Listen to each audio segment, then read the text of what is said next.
to be more diligent than that. What if we're stopped at a checkpoint and the guards ask you to perform a trick? If that happens, I'll show them my trick where I devour an entire witch faster than the blink of an eye. Oh, that would be a sight indeed. But seriously, if you ever want some magic tricks up your sleeve, let me know and I'll teach you some. Just 10,000 gold each.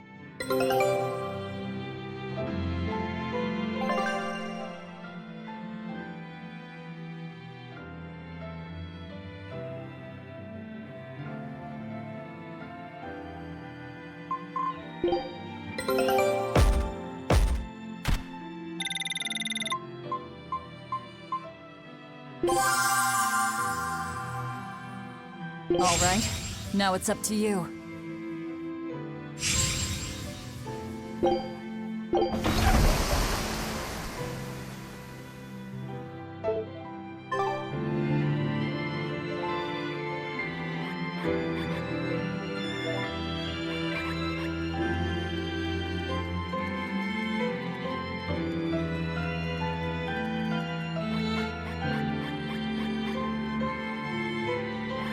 Oh, hey, Velvet.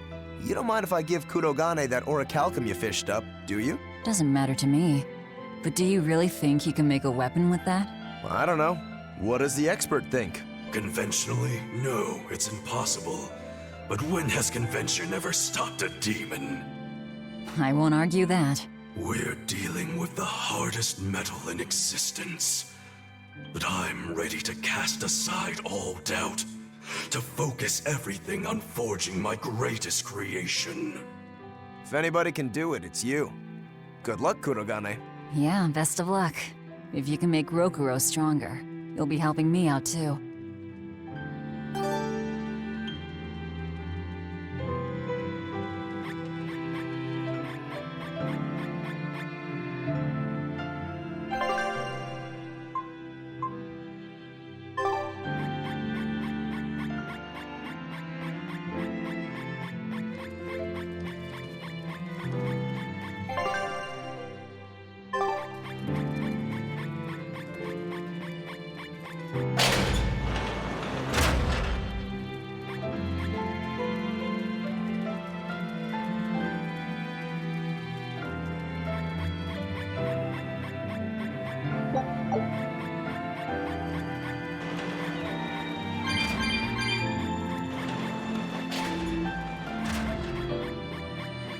Hey, Kurogane, let me ask you something. More complaining, is it? Come on, don't be like that. Every time I turn around, Velvet or one of the pirates is telling me to go make some delivery to some island. I can never get a break. Isn't that just a sign they think you're a dependable guy? Maybe, but I don't see them sending you off on errands. It's like they take one look at your face and decide to leave you alone.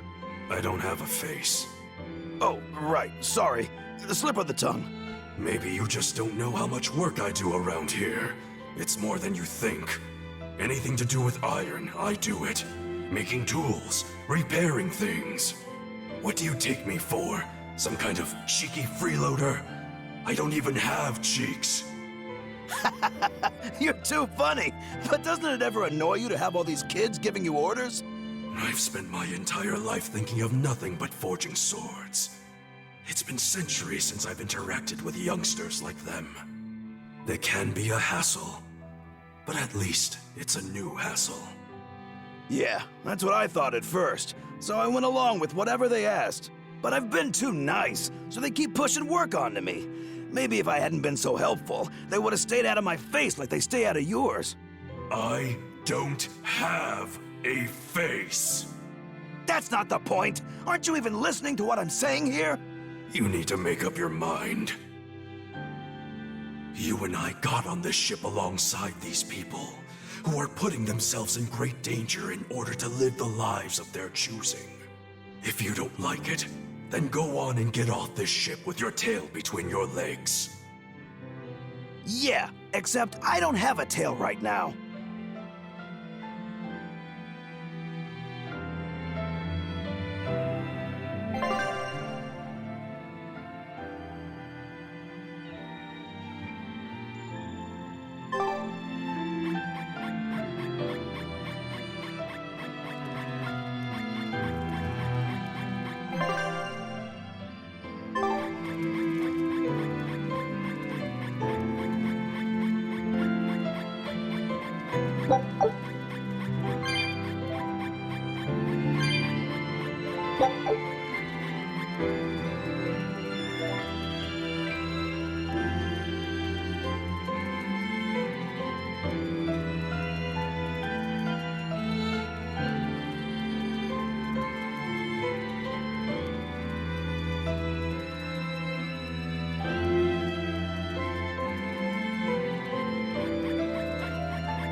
The oldest known map of the world was made by... Wow, it took them decades! You always look so happy when you've got your nose in a book. What's so interesting about the one you've got there? It's a book about surveying. When I read it, I can imagine myself traveling afar and making maps of the world. It sounds like so much fun. I know just how you feel. I know Magilu and the others don't understand. But I just can't help but feel excited when I think about us completing a map of the entire world. It's the thought of treasure that gets me more fired up. Obviously, there's treasure waiting to be unearthed too, but that's more of a bonus on the side. Crossing uncrossable oceans, going to lands where none have gone before. The voyage itself, the dance with death, these things hold value greater than that of any treasure. Ah, adventure! Truly the romance of the quest we call life. Laphicet, you had a map, didn't you? The one you dropped when we first met? It's a world map I got when I was with the Abbey, but I only checked out the places really close by. I could hardly call it adventure. There's more to adventuring than visiting far-off lands and sailing stormy seas, you know. Adventures are about achieving your ambitions and leaping across the walls we've built to protect ourselves, no matter the danger that waits on the other side. There are no big or small adventures. Even if I only went to Helives and the Feagull ice caps? Think of it like this. When you sneaked out of town without the Abbey noticing, when you walked the land and compared it to your map, how did that make you feel? It was scary, but fun. Exhilarating. Then it was an adventure. The map you made within yourself is a treasure that's only yours. Wow, my very own treasure!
Hey, what do you say we track down another Therian?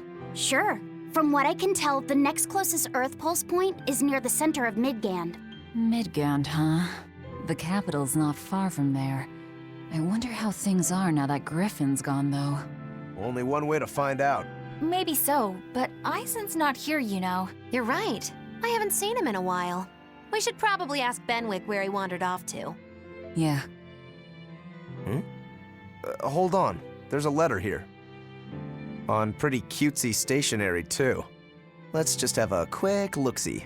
As the cold turns bitter and the snow piles up on the mountains, I cannot help but think of you and hope you are in good cheer.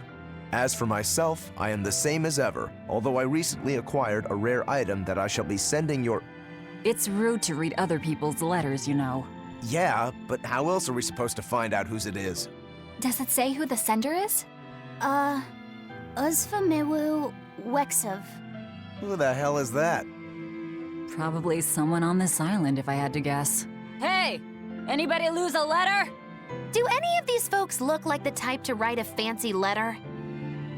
Point taken. It could be one of the pirates. Why don't we go to the docks and ask around?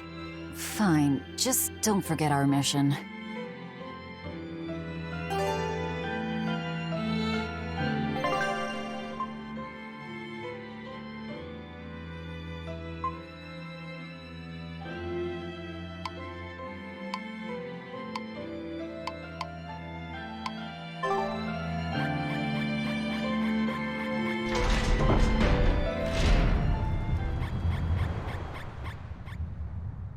No reply this time either?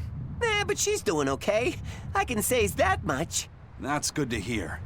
I can rest easy then. Now's about getting that pot wrapped. I's got this new sunflower printer. How's that sound? Yeah, that one's cute enough. Let's go with that. Did he just say cute? Help you with something? Someone dropped this letter. Do you have any idea who it might... You didn't read it, did you? Wait, it's yours? We didn't read it. Much. You really didn't read it? No, of course not. Put this letter in with the package. Who's got it? When you ship with the Turtles Express, rest assured your mail is in good hands. If you're done here, we're ready to head out. Our destination is Midgand. Yeah, I'm all set. Was he sending a gift to someone? And with a letter, too. Gotta be a lady friend, that's for sure. You think? Either way, that letter was really polite. And did you see that penmanship? Yeah, I didn't know old Reeps had it in him. I can hear you two, you know. Ah!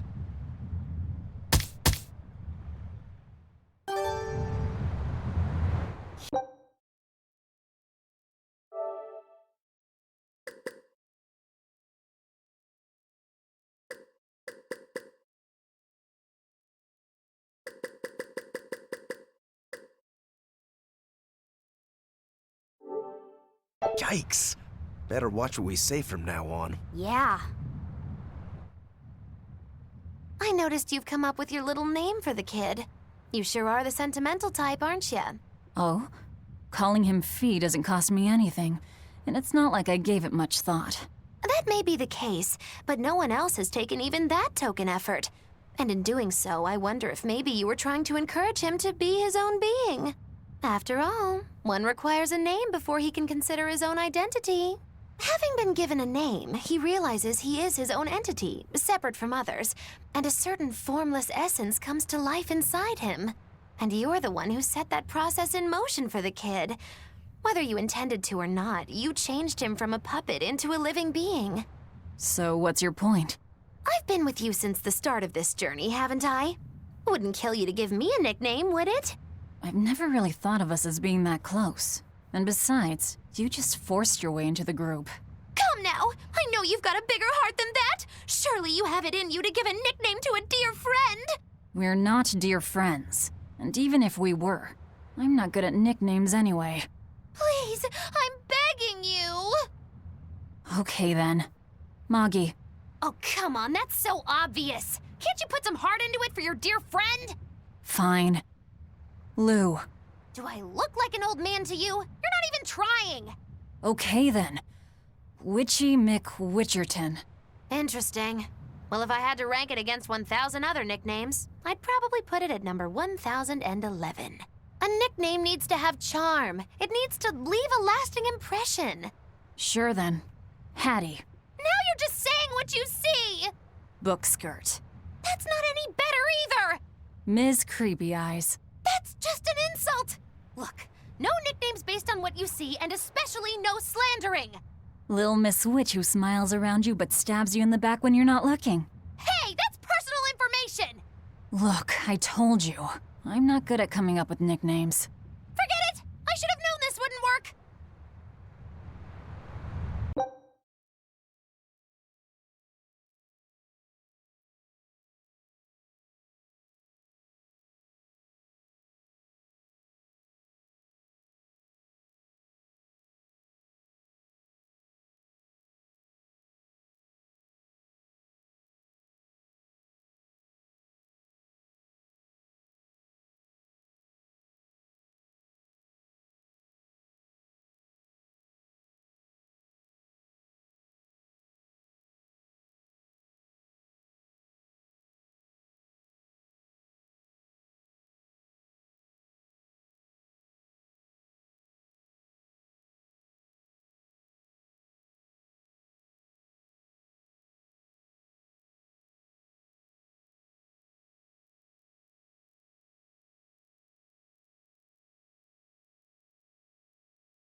Aizen, what happened to those octopuses? Dial and Kurogane took them to the kitchen. They said they were going to make dinner for Kamoana. They're going to feed demons to her? A Therian needs malevolence to survive. That's why they carried them off alive. What do they plan on making? Octopus ink pasta with takoyaki and fried octopus on the side, and Hellavisian octopus carpaccio. Do they have a takoyaki pan here at the prison? Kurogane hammered one out with some iron, along with a large pot for the pasta. Still looking like that? Takoyaki would hit the spot right about now, though. Octopus ink pasta, huh? Like squids, octopuses release ink as a defensive mechanism, but theirs is made of different stuff and is used in other ways. Squid ink is stickier and acts like a decoy, but octopus ink spreads out like a cloud of smoke. But squid ink has 30 times the savory flavor, so octopus ink isn't used in pasta all that often. Luffy told me the same thing. He said that's why octopus ink pasta isn't very good. Luffy said that? Yeah, so I ended up not making it for him. But I wonder... I guess it doesn't matter, since I can't taste it now. I'll taste it for you then. So make me some octopus ink pasta sometime, all right? All right, and I'll be sure to make some that doesn't come from demons. Hey, who did Aizen send that letter and cooking pot to, anyway? I don't want to think about it. That walloping still stings.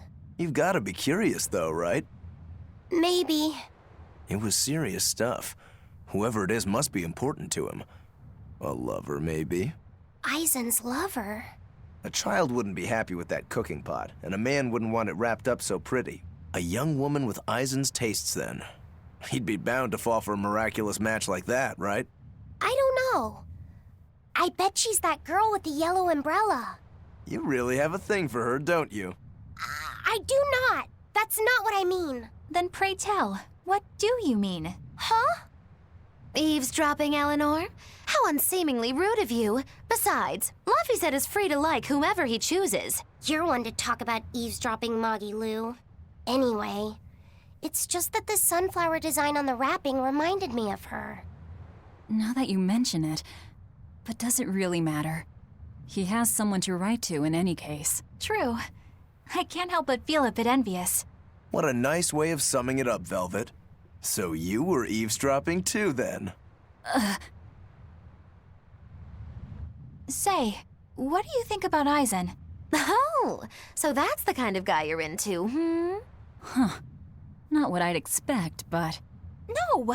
I just feel there's something different about him. The way he picks presents, the objects that catch his eye. Oh, is that all? Boring. No kidding. All men have some kind of particular interest, big or small. I suppose that's true, but he seems a bit, shall we say, overly obsessive? Now that you mention it, he does have a tendency to ramble on about various topics. And it's not just the items he collects. There's more to it? Every weekend, he eats curry for dinner, and every time we go into port, he docks at the 3rd Bollard. Come to think of it, I heard the galley crew complaining that he always needs his pasta cooked exactly the right way. And when he needs a new outfit, he always goes to the same tailor and returns with identical clothes and boots. It all has to be exactly the same size and in exactly the same color. Turtle says he's very nitpicky. Sounds like he's not so much picky as he is a pain in the ass. But I do see a different side of him now. I thought pirates were all rough and filthy, but it seems they can be quite meticulous. Not much of a reassessment.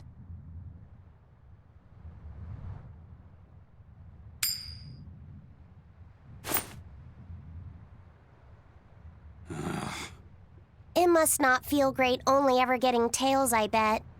Nah, I don't really mind that much. It's way too late for me to start letting that bother me. Yeah, but wouldn't it be nice to get heads at least once? Hell, I know I'd like to see that, and I bet Laphicet here does too. Yeah, I do. Right? That's why I've brought something a little special. Ta-da! What's so special about that coin? It looks identical to the one Aizen already has. The front side does, yes. But both sides of the coin are actually heads. I had Kurogane make it for me custom. If both sides are heads, then not even the Reaper's curse can stop it. Well, yeah, but that's cheating. What's the point in getting heads if it's rigged that way? It's not cheating. It's called effort and hard work. How? If you always work hard and never give up, you'll make your own way forward. All right, I'm in. I'll get that heads for you.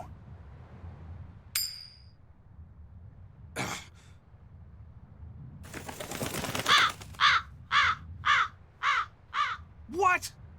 That crow just flew off with the coin!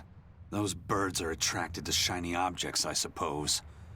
Damn it! I can't even win against a crow. Don't sweat it. I figured something like this might happen, so I had a backup ready. Go on, give it a shot. You'll show that curse who's boss this time. All right, here goes.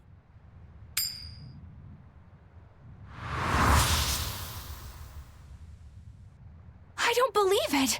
Now Prince Percival's griffin's gone and eaten the other coin right out of the air! Are you kidding me? Not to worry, I've got a spare backup. It's time to put that curse on notice. Right. Here I go.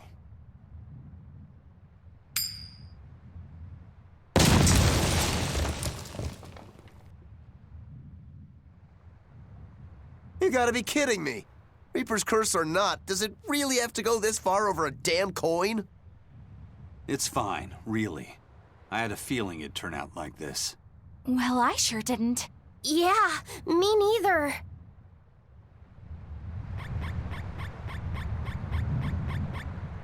Hey, Eisen, is there, anything we can do about the Prince's hawk? Griffin, I mean. Every day, it goes out on these hunts or whatever, and brings back the weirdest stuff. It's making a real mess out of the deck. Hawk's hunt? What's the big deal? Well, yeah. At first it was bringing back good stuff like seaweed and fish, things we could cook with. Sure, I was glad for a while. But then it started to escalate. Now we're talking 150-kilo ambercants and 350-kilo killer swordfish that it's catching. That's not a bad thing, is it? It just means more to eat. It is when they're being dropped from the sky onto the deck. Especially those killer swordfish and razor-sharp bills. What if somebody gets run through by one? Can't you just warn the prince that his bird needs to be more careful? Yeah, we could, but he looks so happy watching his hawk, I'd hate to spoil it for him. Yeah, the prince looks so happy whenever Griffin is flying free. He kept grinning and asking Grocky all nice-like if he wanted to fly some more. Grocky? That's what Kamawana kept calling Griffin. She says she came up with it by combining Griffin and Hawk. This is probably the first time in the prince's life that he's tasted any freedom. His whole life, he's only done what duty dictated of him. Letting Griffin fly was his first free act. To the prince, Grocky's an extension of who he is. So what are we going to do? Nothing, really. It's not like it really hurt anybody. But it's punctured some major holes on the deck. I'm sure even the prince knows when to rein it in. Let him have a little fun. He deserves it. I don't know about all that. I'd say the prince is letting his newfound freedom get the better of him. Hey, I was just up on deck and it looks like Griffin's caught an elephant tuna this time. An elephant tuna? That's the really big tuna that can swallow a killer whale whole, right? That almost sounds like a demon to me. Yep, huge fish, gills like elephant ears. I saw it myself. From the looks of it, I wouldn't be surprised if it was a demon. It's crazy valuable. On a good day, it can fetch 20 million gold on the market. But there's something ominous about seeing it hovering in the air above the ship. 20 million gold? I take back everything I said. The prince and Griffin can do whatever they want. Did she say above the ship? Oh, hell. Benwick, we need to stop Prince Percival. Aye, aye, sir. Hey, don't drop that on the deck! Are you listening to me?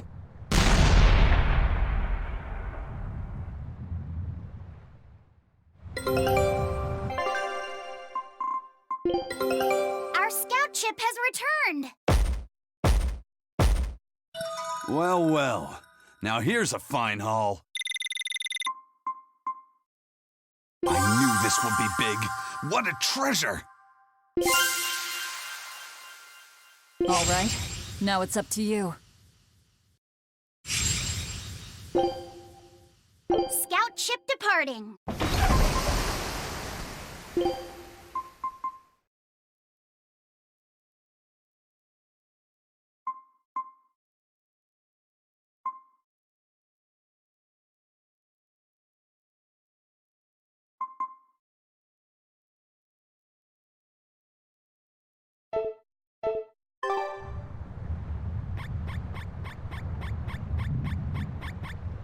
May I ask you a question? What? You're an Earth Moloch, yes? Why live on the sea when your kind sinks in water? I live on the sea because I'm an Earth Moloch. I'd be curious to hear more. Ifrid used to go on about how we should accept what we were born with. But one time he joked about the idea of a pirate who couldn't swim, and he laughed and laughed. I wanted to clobber him right then and there, but it wouldn't have changed the fact that I can't swim. I didn't want some predestined elemental affinity to control who I was. Instead, I underwent tough training to overcome it. Well, I guess that's one way to approach it. Did this training of yours bear any fruit? Well, as soon as I stepped into a river, a big flood brought down a landslide from the mountains and swallowed me up. Then, when I tried going into a lake, the seaweed suddenly multiplied and tangled around my body, nearly drowning me. And then finally, when I tried jumping into the ocean, a huge whirlpool formed with me at its very center. Huh. The Reaper's curse at play? As far as I'm concerned, my Earth affinity and my Reaper's curse aren't much different, in that they've both shackled me since I came into being. This is about pushing and challenging the constraints I was born with. Huh. So, did you eventually learn how to swim? Pretty much, yeah. As long as I never let go of my portable life preserver. Oh, huh.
The boss has given me a message for you.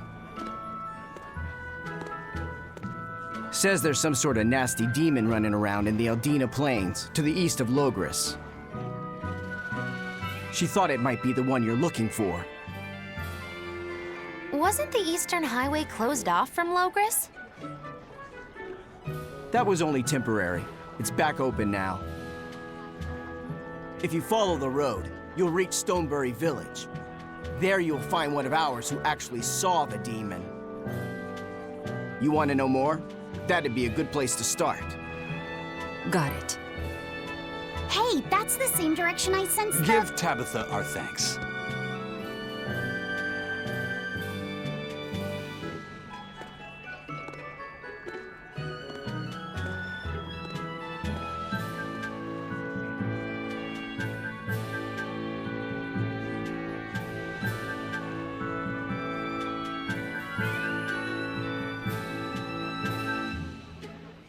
It's looking more and more like we're on the right track. We ought to go check out that Bloodwing story. Then let's start by going to Stonebury. Hey, Eisen, did I say something wrong back there? No. I just didn't think we needed to give the Bloodwings any information for free. Huh? He means the Earth Pulse points, kid. We're the only ones who know about them.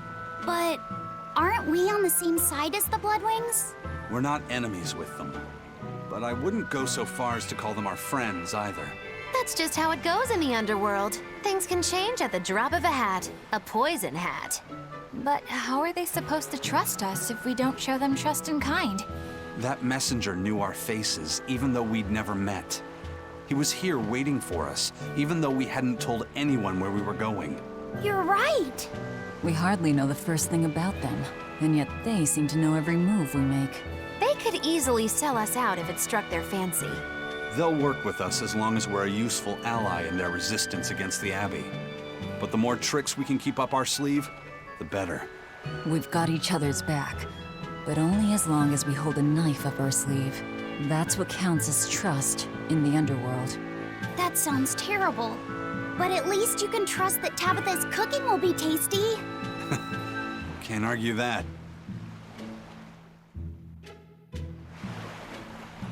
This is everyone's first time to Stonebury, right? Why was it blocked off? Demons? No, there was a great tornado on the Aldina Plains that swallowed up a whole merchant caravan. Hundreds gone in an instant. The cooling of the climate is causing bouts of odd weather. Thunderstorms, heavy downpours, and the like. Correct. The Abbey is keeping a tight guard on traffic through the affected areas. If it's open now, that must mean the tornado is gone. I wonder what sort of place it is.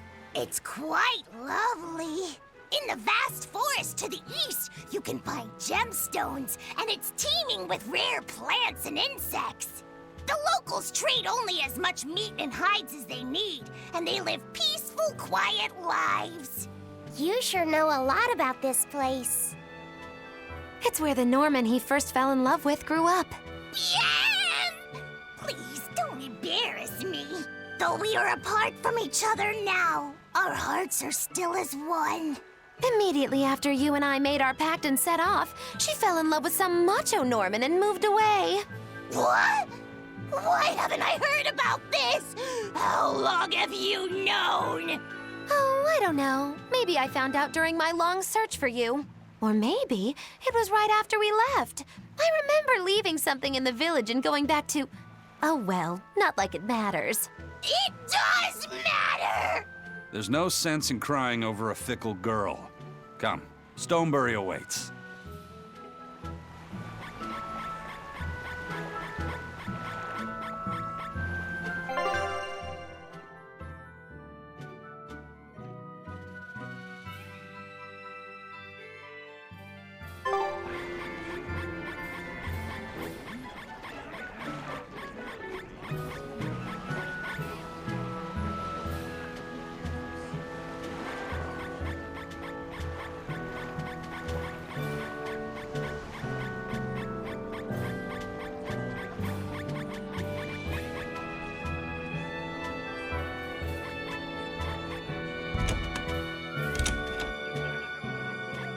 I'm so happy things have been peaceful around the capital. I can come to the harbor to shop without fear. I heard that those demons that made a mess of the palace have been wrecking towns all over, though. But Shepherd Artorius and the fine folks at the Abbey are on the job. I bet those demons are quaking in their britches. Let's hope that's the case. Of course it is. Lord Artorius is incredible. The demons have been mostly cleared from the area around the capital. Your love for the Abbey and the Shepherd are great and all, but I'd keep it down. If you keep poking around the bushes, you might catch yourself a snake. A snake? There's a rage-crazed girl out there who hates the Abbey. She's a real viper, that one. She sounds awful. That's what I hear. Who are you calling a viper?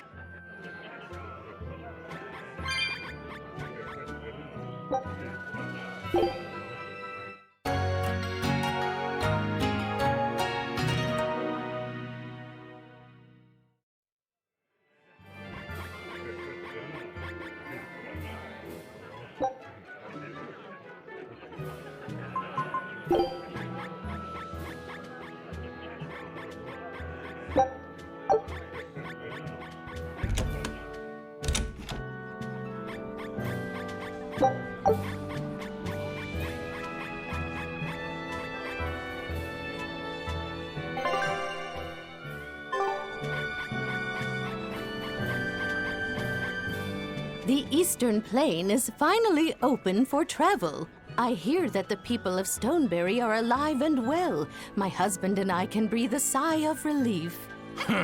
I wasn't worried about him at all. He talks tough, but he was really worried.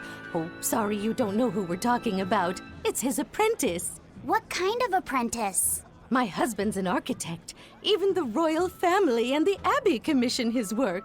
He's been at the docks here on a job. He just finished and we're about to return to Logris. These people don't care about all that. Why did your apprentice go to Stonebury? He's young and talented, but a bit eccentric.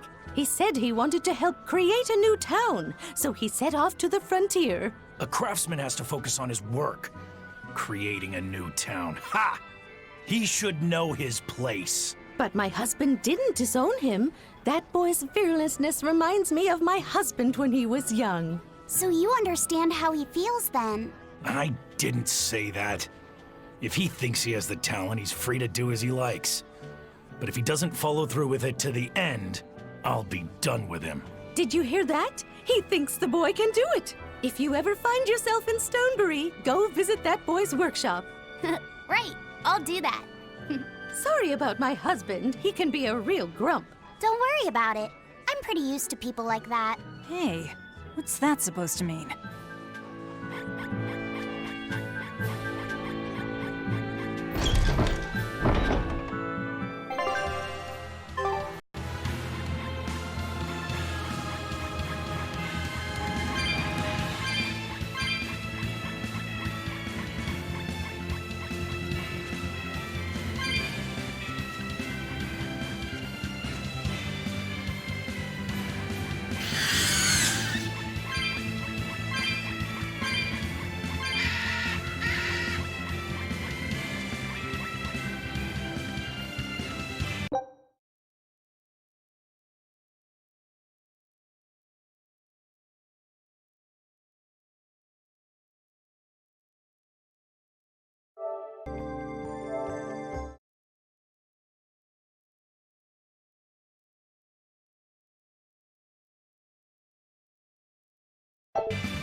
On to battle!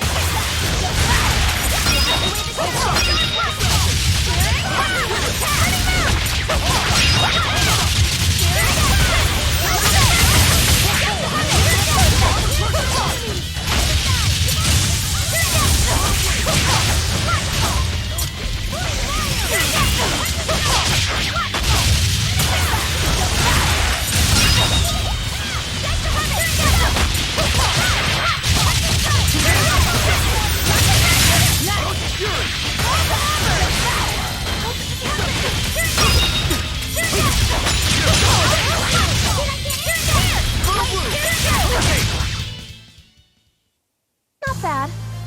You too.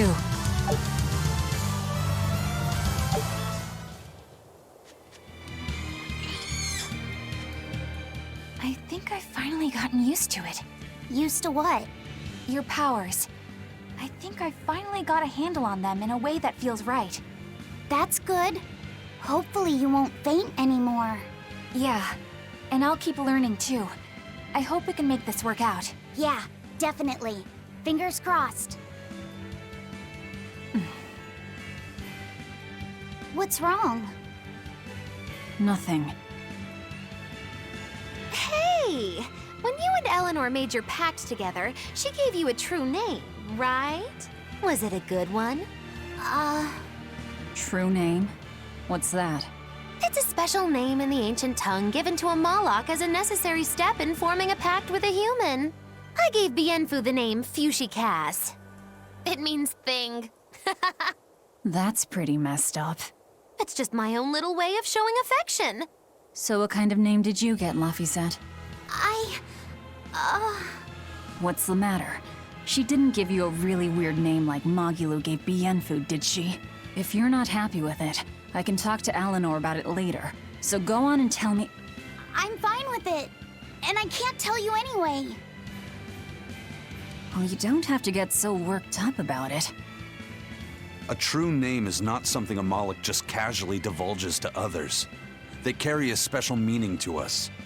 Speaking it to anyone other than our Pact Keeper carries a special meaning. Between comrades, it means we trust them with our lives. In other cases, it's... Practically a confession of love! You could have said something sooner, you know.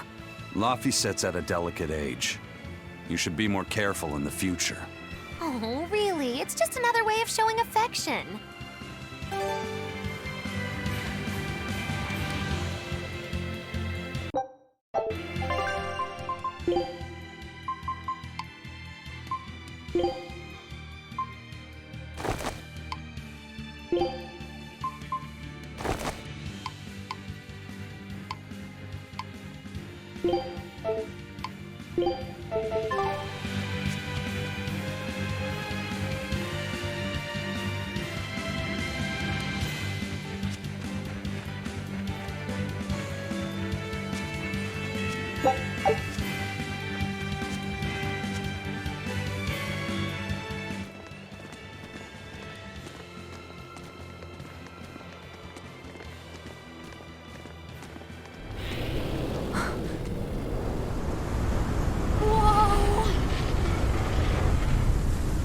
Dragon.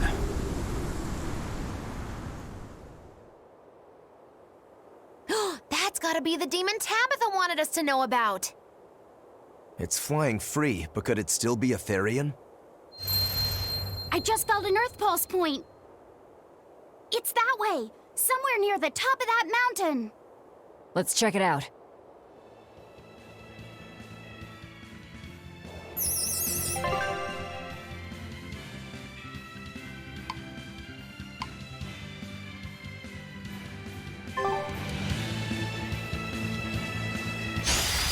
I'll finish this quickly.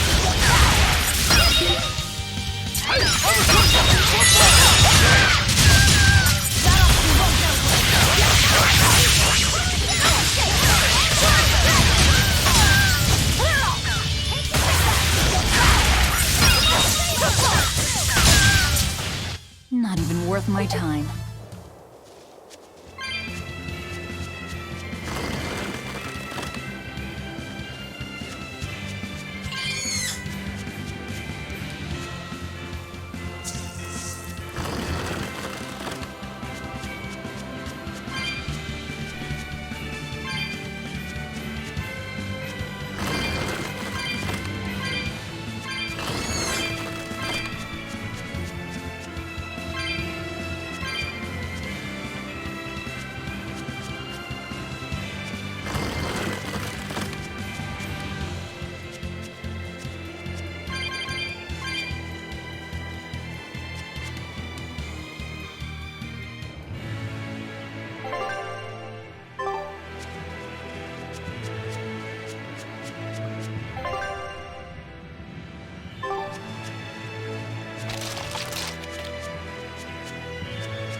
I'll finish this quickly.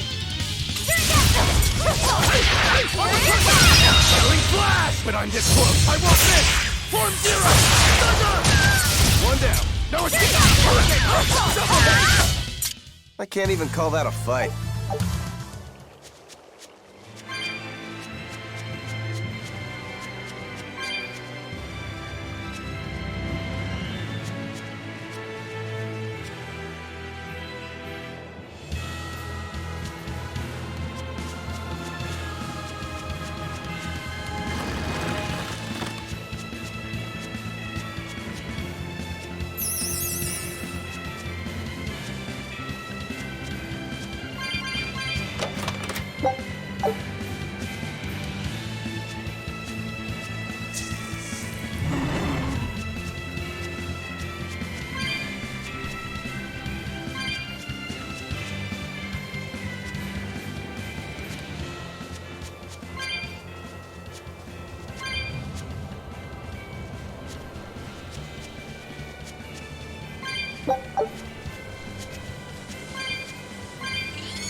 I'll finish this now.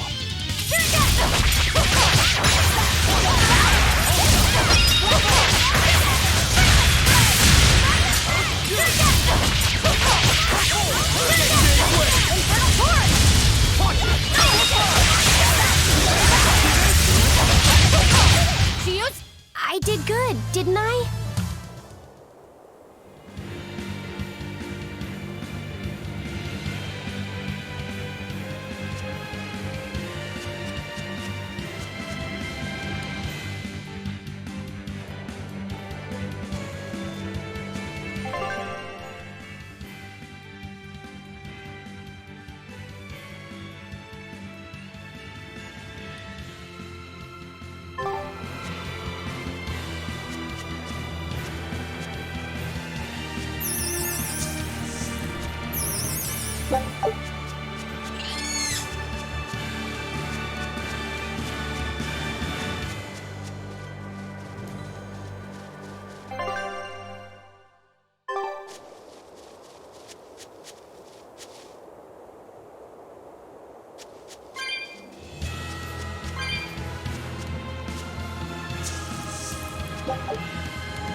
I'll show you the beauty of my hero!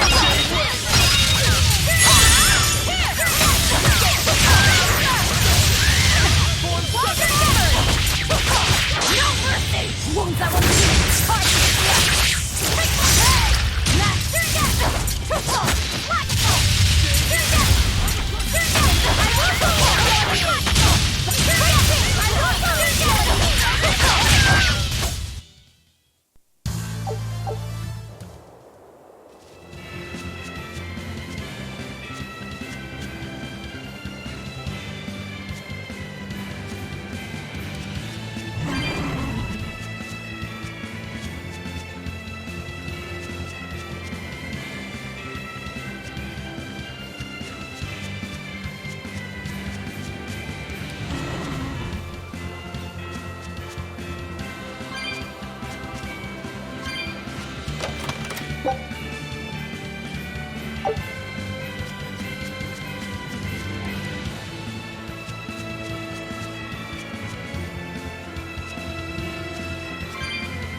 we ready for this?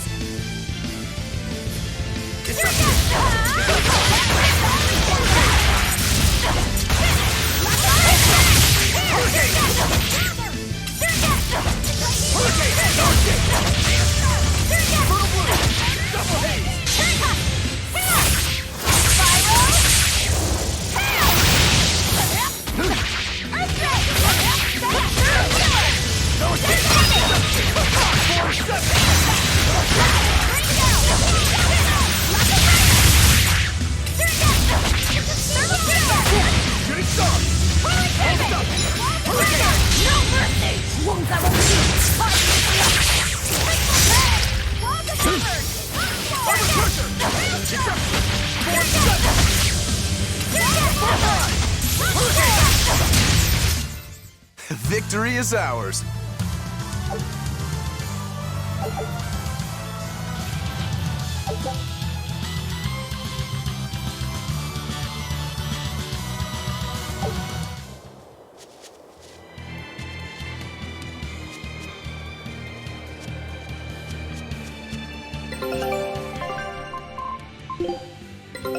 Our scout ship has returned.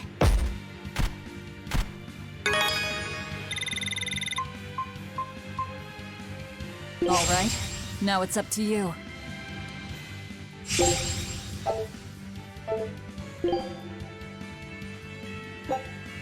Scout ship setting sail. I'll finish this quickly.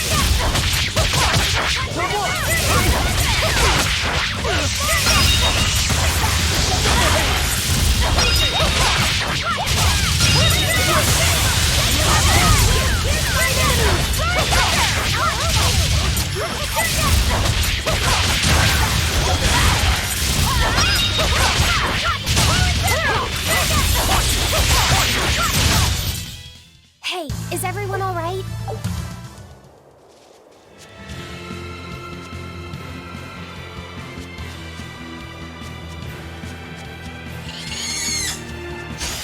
I'll finish this now.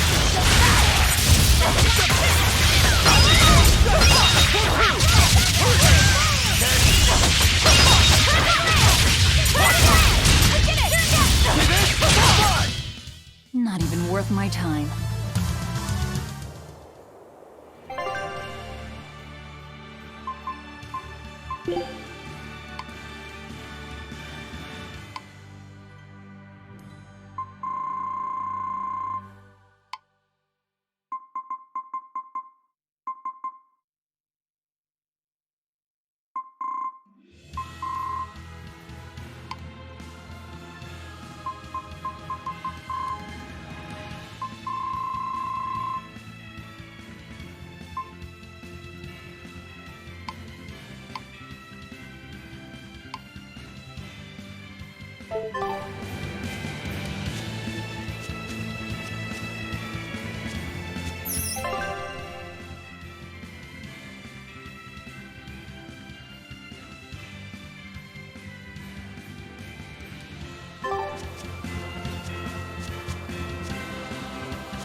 Don't waste my time.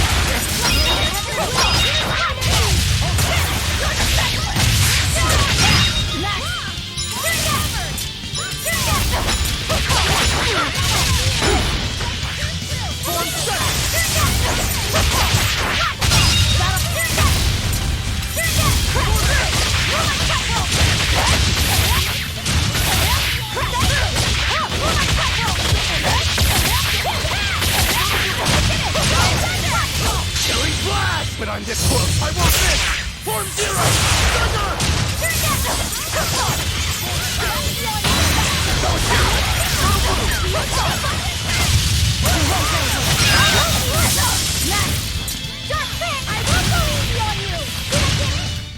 Did you see that? I beat it.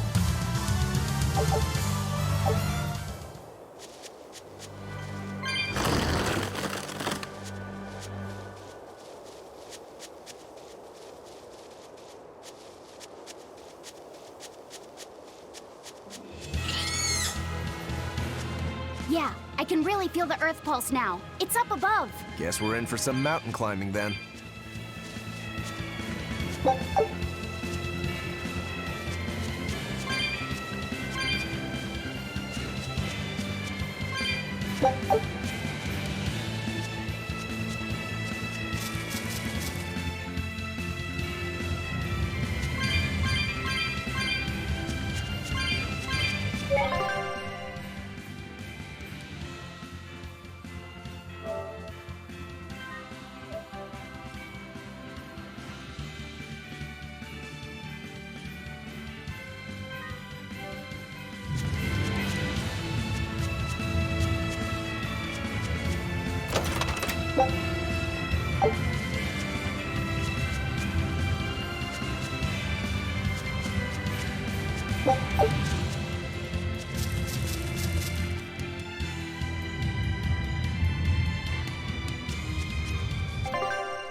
Here! This is the Earth pulse point I've been feeling. No Therian and no barrier. I must have gotten it wrong again. I wouldn't be so sure of that. That dragon could well have broken its barrier. Or it might have been too powerful for the Abbey to subdue. You could be right. After all, dragons make for the strongest demons. The problem is, we don't know if it's a Therian or not. Yeah. Let's stick with the plan and head to Stonebury to gather more information. Am I the only one here who thinks the real problem is how we're supposed to fight a frickin' dragon?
Alright, if I were a Bloodwing, where would I be? We'll start at the inn. It only makes sense. Raspberries, strawberries, blueberries, they all grow in abundance around Stonebury. We even have a fairy tale about it. One day the ground was covered with so many fallen berries, they all became stones. Stoneberries. Is that how the town got its name? The spelling has changed some, but yes. Berries are an important part of this village. We harvest local berries to make jams, pastries, gels, and all sorts of sweets. Berry-flavored gels! I've never had one. We've exported our jam and fruit for a while now, but our raspberry gels are still being perfected. Aw, rats. Are the vegetables growing in that field special too? I don't think I've ever seen anything like them before. You've got sharp eyes. But that's right. They're a rare species of wild potato. They're red and they're called radish bells. We discovered them in the mountains nearby. Sadly, the potatoes are actually highly poisonous. Really? But they look so good. They do. But the skin and the sprouts are toxic. If you aren't careful when removing them, it's Poisonville for you. Deadly poison aside, they're sweet, fluffy, and go great with butter. And when they're fried nice and crispy, they're the best. So just skin them and sell them. What's the problem? Yes, we've thought of that, but the way they are now, you have to peel off quite a bit before you get to the edible part. Peel one as big as your fist, and all you get for your trouble is a bit of meat the size of an egg yolk. That's why we're selectively breeding them. One day, they'll have only a thin layer of poisonous skin. Why not breed them to get rid of the poison altogether? With no poison, bugs will eat them, and they'll be more vulnerable to cold and heat. With potatoes, as with people, getting rid of everything harmful isn't always for the best.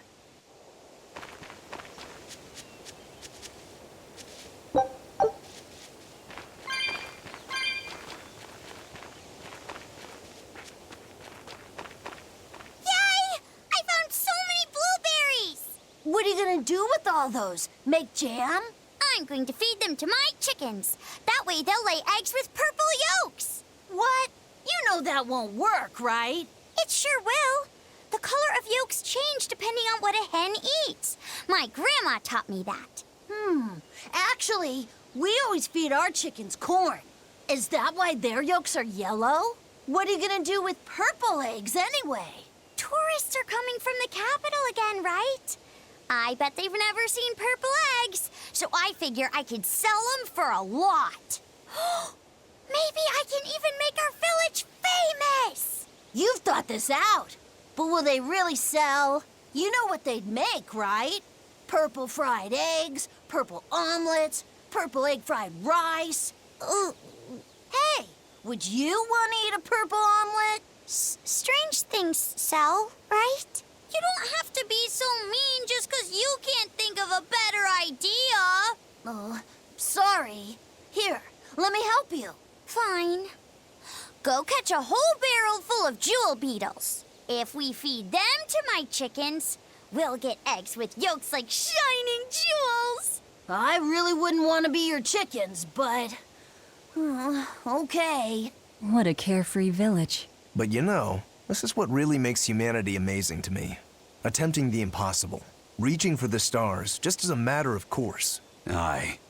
Though we may stumble countless times on our way, we can achieve anything we put our minds to. Attempting the impossible, huh? That's all well and good, but there are some lines that should never be crossed. Purple eggs. Ugh.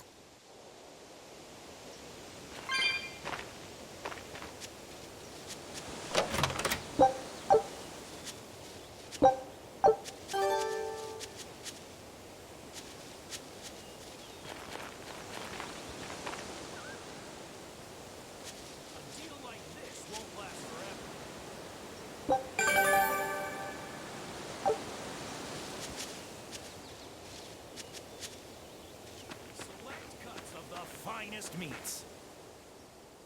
Stoneberry hasn't had much luck growing just yet, but this pioneer town has a lot of potential. Trees grow well here, and the lumber is of great quality. Oh, we're also close to the quarries, so stone isn't a problem. As long as the demons are contained, this country will rebuild. The need for stone and lumber will soar. Best of all, this area is quiet, has beautiful lakes, and is a perfect place for a craftsman like me to work. And why settle for anything less? I do feel that you might be a bit short-handed here. It's hard to build without manpower. You're right. We need something to attract new settlers. Maybe some sort of specialty item? Is there any fruit or vegetable that can only be found around here? There is a type of potato called the radish bell that we grow, but it's got a few, quirks. If you want to attract people, you should just ring a bell. Come to Stoneberry, where the money grows on trees. A bell tower, huh? That might actually work. We can even use local stones for the bell. The Stoneberry Stone Belfry. It won't work. Huh? Try hitting a rock. Doesn't ring. Ah, how could I have missed that? I'm still such a novice. My master taught me better than this. Think before you build. That's what he always said. I need to do better and not sully his name. Go on, take a good look.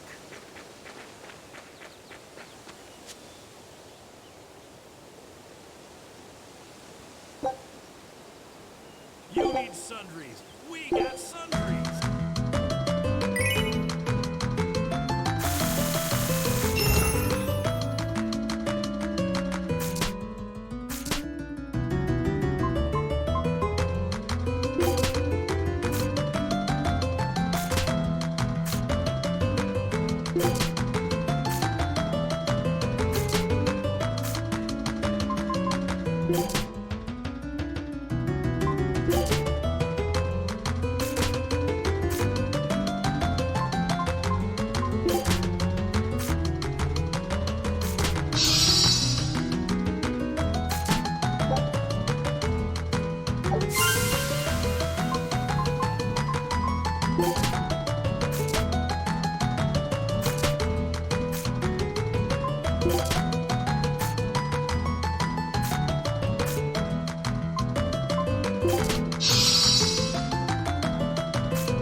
Go on, take a good...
I was on my way home from a trip to Logres, crossing the Aldina Plains, when I saw it. Rain was pouring as if from buckets, and the wind was so strong I could hardly stay on my feet. From the vast darkness of the sky, a monster of tremendous size descended, like the essence of the storm itself.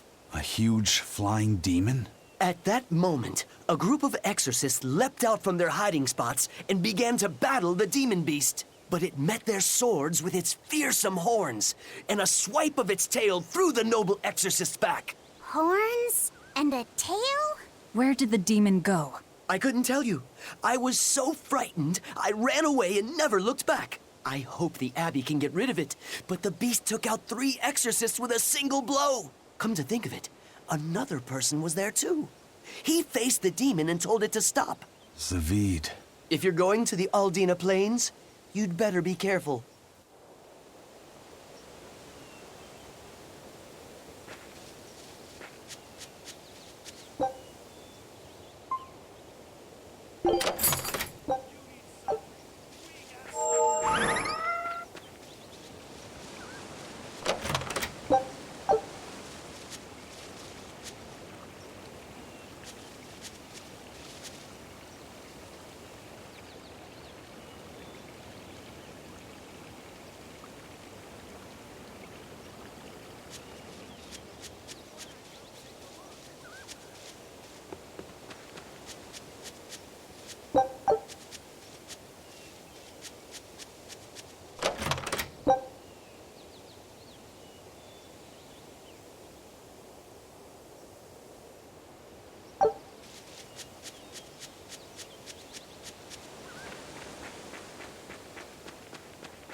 The water around here is ideal for producing wine and spirits.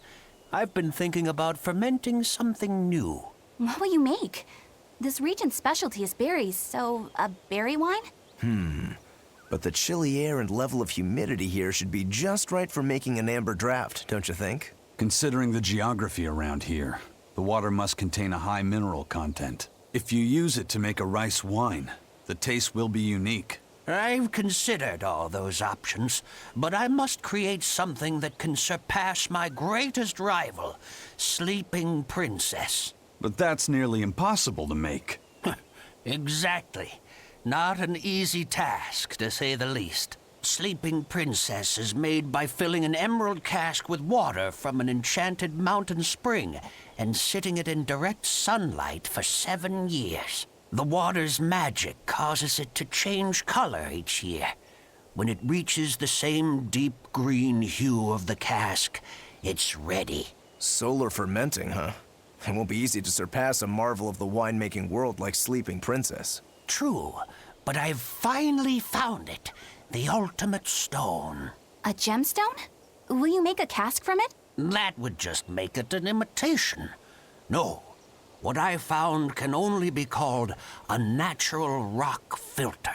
You're filtering wine with a rock? Deep in the heart of these mountains, I found a stone that absorbs liquids. I tried using it to filter a berry wine.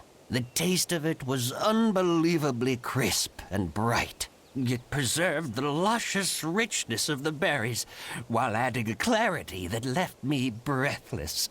I call it Pure Land wine. There is no better. May I have a taste? My apologies, but it took me 10 years to make a single thimbleful. I drank that thimbleful for my tasting. It'll be about 50 years before I can make a decent batch. I doubt I'll see a full bottle in my lifetime. 50 years, huh? Meet you back here, then? I've never been so glad not to be human.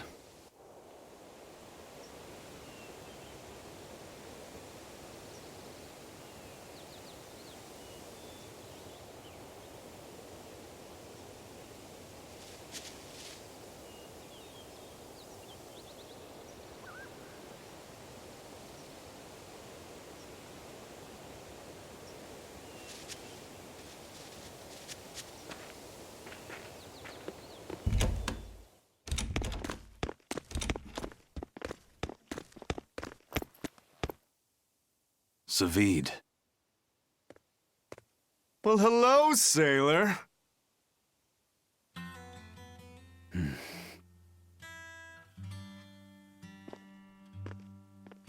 Are you waiting for someone? Nope. Just saying a prayer for someone. Someone? Let's go. Clearly there aren't any bloodwings here. You're just going to leave? I'm right here. Everybody has times they need to be alone.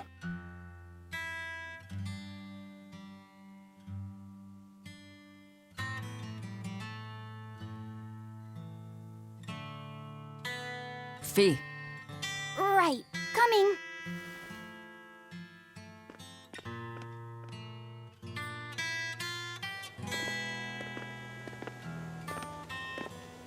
What do you think he was praying about? Well, for one thing, he was drinking a bottle of Thorny Forest. Oh my. The drink you share with your special someone when you're going to be married for life! How romantic! But getting your hands on that stuff is no small feat. I can only hope I'll get a chance to taste it someday. That must have had an important meaning for Savid. That's why you left him alone. Don't read too much into it. You're Velvet, right?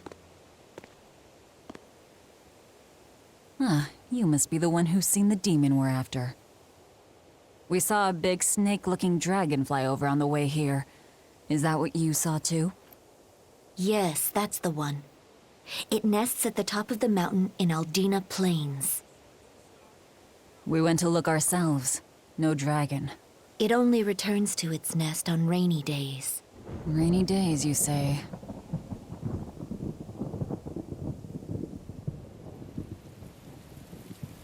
Oh, just look at what you went and made the weather gods do. This doesn't bode well. Not at all. Thanks. We'll give it another shot.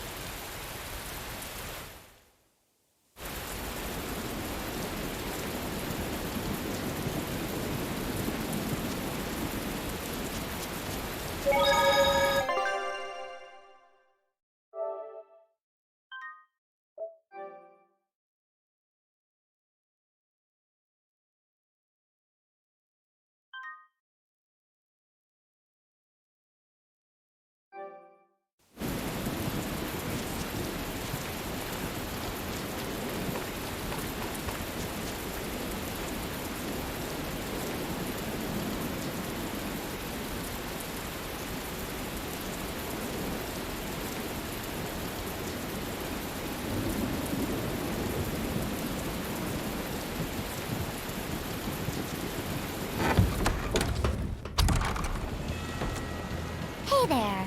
Our meeting like this must be Providence, meow. We're in a hurry. Save it, cats. All the better, meow. I've just stumbled upon a perfectly nifty piece of stone just for you. What's it for? That's not a geoboard, is it? Bingo! I dug it out of some ruins, meow. They were made by Norman Meowny years ago for surfing along Earth pulses, but I can't use it, so I figured I'd pawn it off on someone else who could, meow.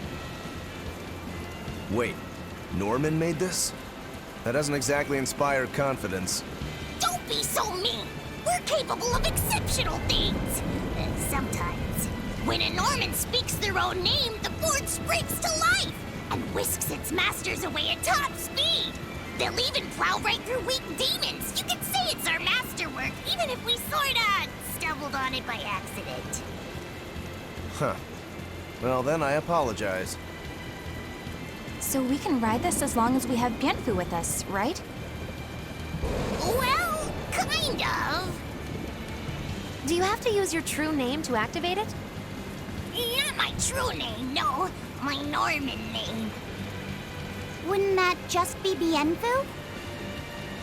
No. Norman have a separate name that goes something like Norman so-and-so. It's almost more a title than a name.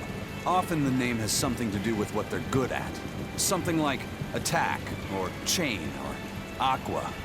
Right. You could say names like Bienfu and Grimoire are more like stage names. I actually don't know Bienfu's Norman name, but I can't wait to find out. What is your name, Bienfu? Come on, out with it. We're in a hurry. Norman Brave. Whoa, look at that! Wait, Bienfu. Your Norman name is Brave? That is so deliciously absurd! Why do you think I've never told you before, Behead? At least the board works, meow. And if we get on this board, it'll move us around? Well, about that. The board propels itself by pushing against Earth pulse flows. To do that, the board needs information on the flows, but this one here's a completely blank slate, meow. First, you need to find the geotrees in each area. They serve as a conduit between the surface land and the earth pulses, meow. Once you've actually located a geotree, you can record that area's earth pulse data into your geoboard, meow. Got it. This area's geotree is right over there, meow. All right then. So long as we find more geotrees, we'll be able to use the geoboard to travel much more quickly.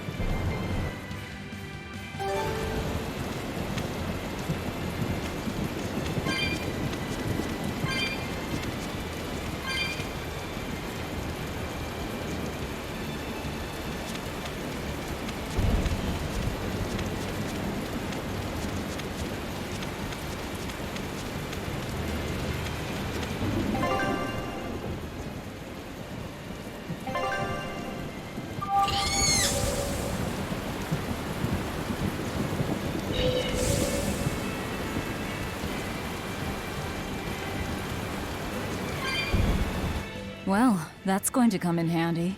Yeah, and it's a lot of fun to ride, too. I could get used to this. I'm so worn out. I feel like I had to sprint the whole way here. Huh. Seems like operating the board saps a lot of energy from Bienfu. Even still, this board gives us a strategic advantage. Brave here will just have to bear a little exertion now and then. Yeah, Brave. Buck up. I believe in you. Be brave. Ah! Stop calling me that!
dragon! It's at the top of the mountain! Tread lightly. Let's try not to provoke it.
looks so deadly. And just check out how much malevolence it's putting out. Which means it's not Etherian. Let's retreat. We've got no reason to pick a fight with something we can't handle. I do. Oh, you're up for it? What? What are you doing? She's right. Fighting this creature is a good way to end up dead. Oh, sorry.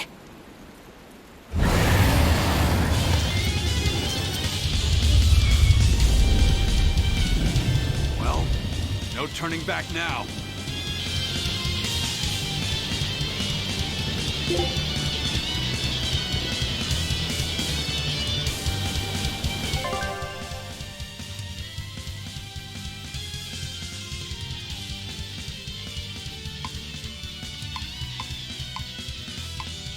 Damn it, this wasn't part of the plan. Yeah, but training like this doesn't come around every day. Be on your guard. One wrong move and you're done for. I know. That's the fun part. See this?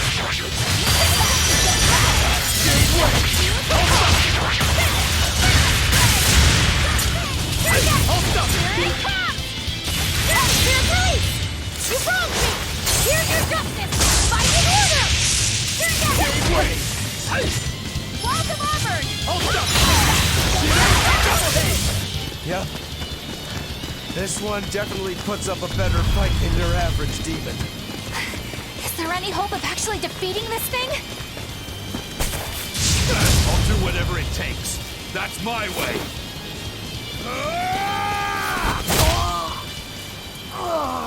Zavine! Yeah. I see you're out for blood, as usual. You knew, didn't you, Eisen?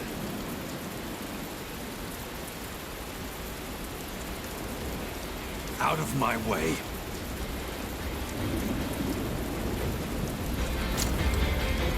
What? Are you protecting the dragon? She's not a dragon!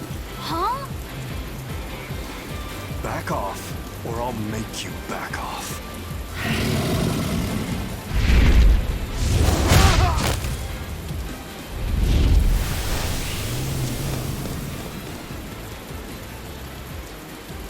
Damn! It got away!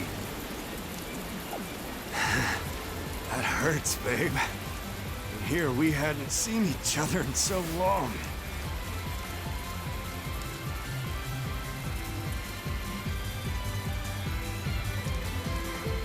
Hold it. Is that dragon someone you knew? I told you, she's not a dragon.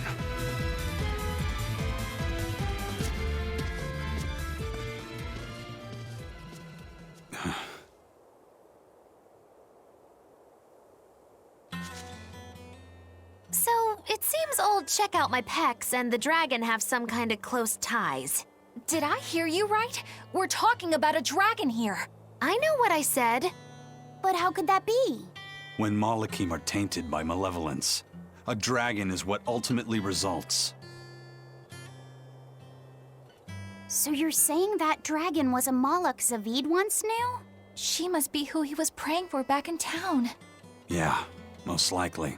But do Malachim put out malevolence like humans do? No, not by themselves they don't. But if one remains in contact with humans or demons who do, it will eventually taint her, and she will become a dragon.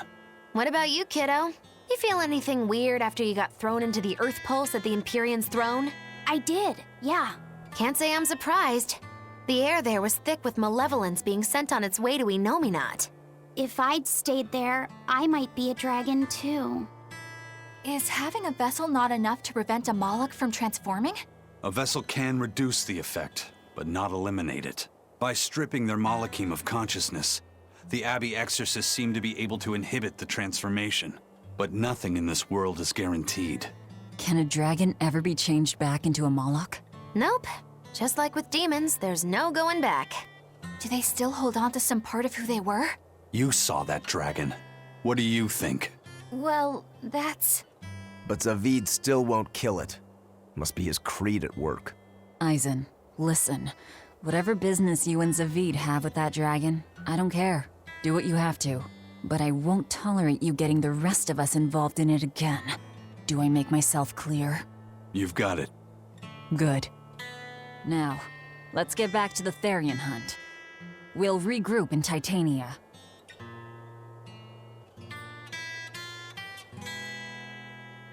If what Aizen said is true, then could I wind up as a dragon someday? Or Aizen too? I don't know.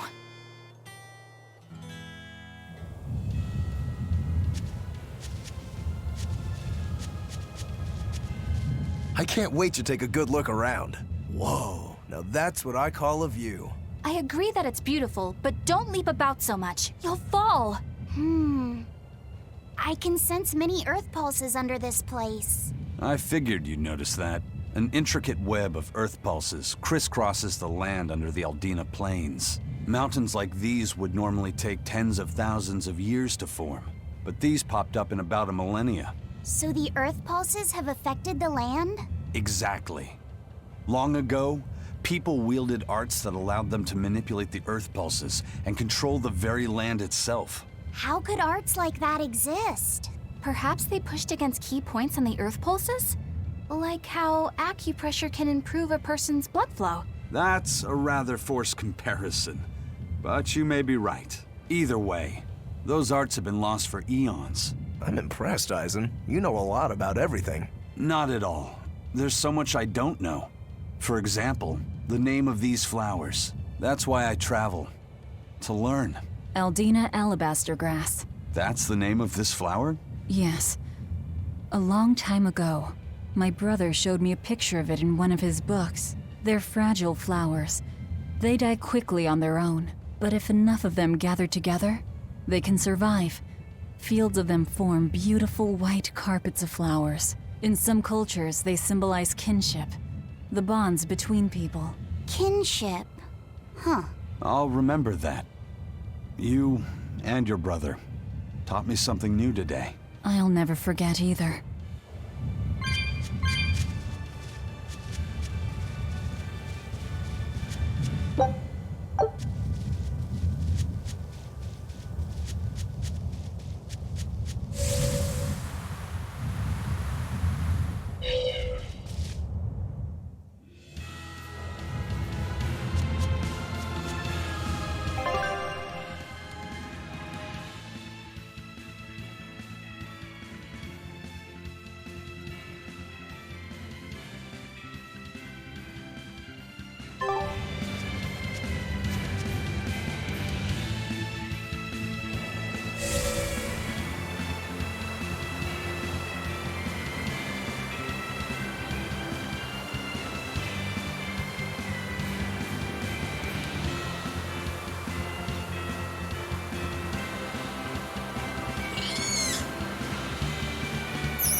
I'll end this quickly.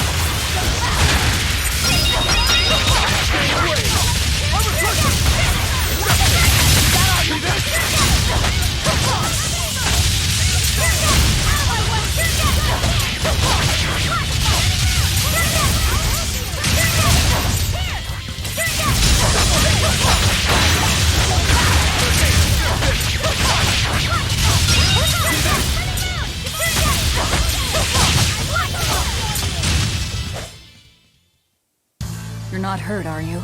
No, I'm fine.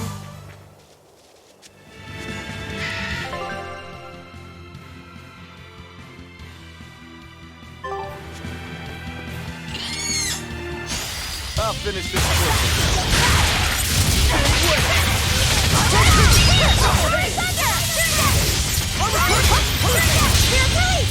You broke me! Here's your justice! Fight in order! I need to be careful not to misuse...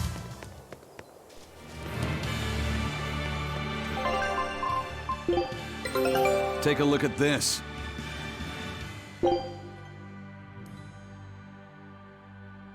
Scout ship...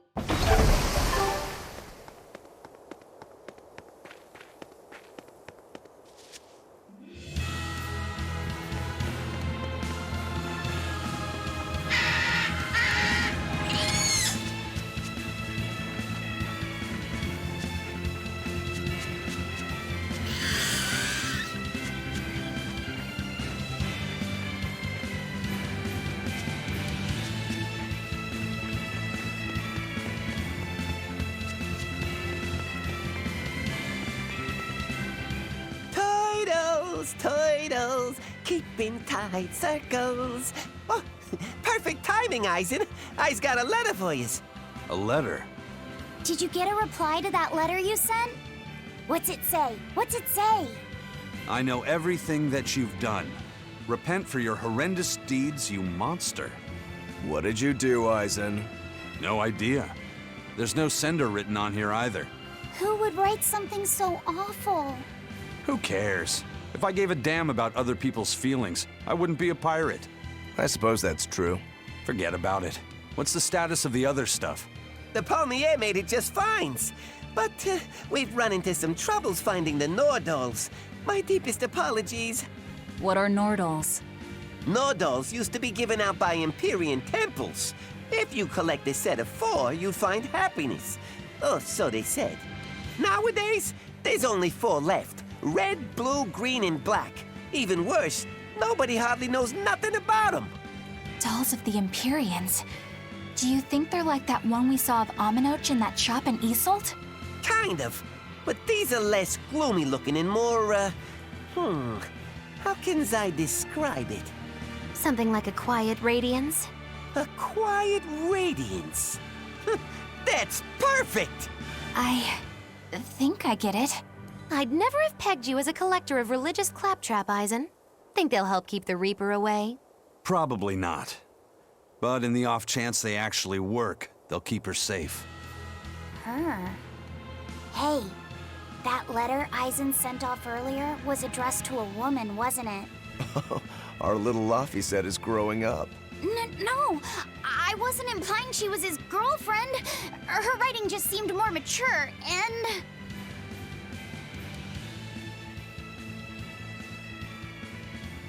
It's nothing like that. She's my younger sister. I didn't know you had a sister. She's the only family I have left. She and I live apart for various reasons. I'm guessing your death curse is one of them, huh? Magilou! So that's why. I'd be happy to help you look for those dolls, Eisen. Are you sure? Yeah. Okay, then. Thanks.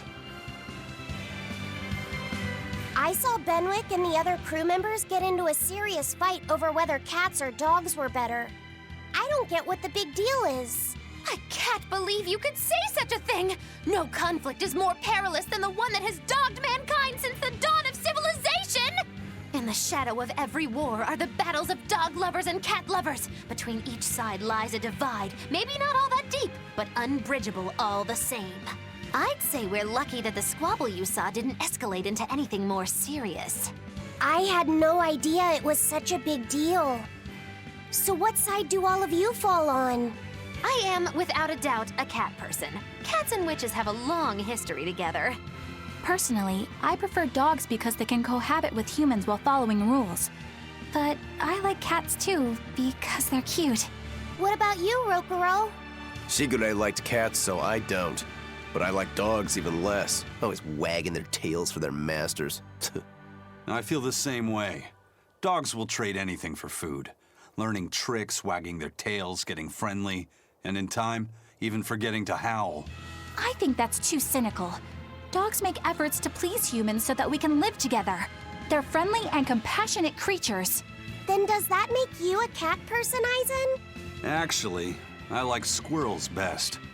When I lived with my sister, the nearby forest had lots of nice, fluffy squirrels that would let me pet them.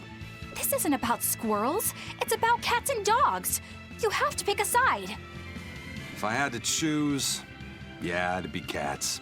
There's something lovable about the way they act, especially when you spoil them. Reminds me a lot of my sister. What about you, Velvet? Cats or dogs? Dogs. They don't betray you. You always have to be so serious, don't you? So Velvet and Eleanor like dogs, while Magilu and Eisen prefer cats. And Rokuro doesn't care for either one. That makes you our tiebreaker, kiddo. The fate of this showdown is in your hands. It is? Now that you're no longer the Abbey's dog, perhaps you're thinking of being one for Velvet's column? What has that got to do with anything? We're just talking about which animal we like. If you're getting so angry over this, he's going to have no choice but to pick dogs. I just told you. No more fighting! This is clearly getting out of hand, so why don't you all agree that you're Bienfu people and make up already? And what makes you special enough to have Bienfu people? Because I can be loyal like a dog, but also do my own thing like a cat. If you pick me, everybody wins. I don't think it works that way.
I guess a dragon was a bit much to take on, even for the Reaper. You should get some rest. We all should. I'll just get the crew started on readying the ship for our next departure. All right, you go do that. Laphicet, you should get some rest too. I'm fine. It's more important that I focus on finding an actual Therian this time. I'm going to take another try at sensing the Earth Pulse points.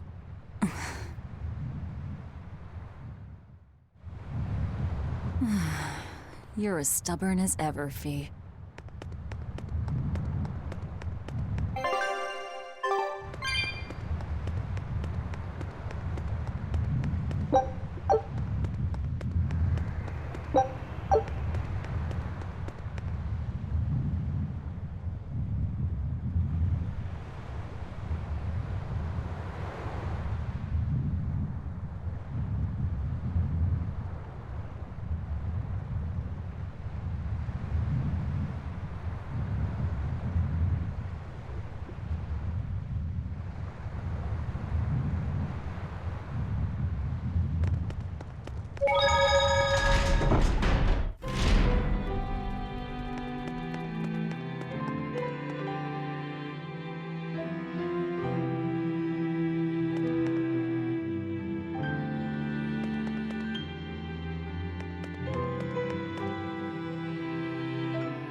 Whoa!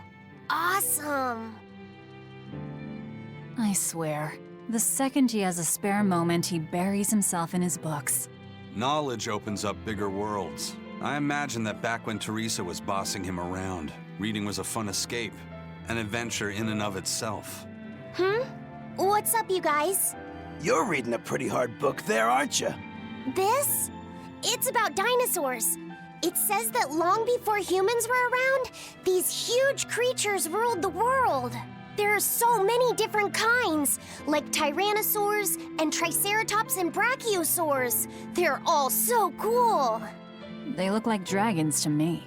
They look similar, but dinosaurs couldn't live inside volcanoes, and they didn't do well in the cold either.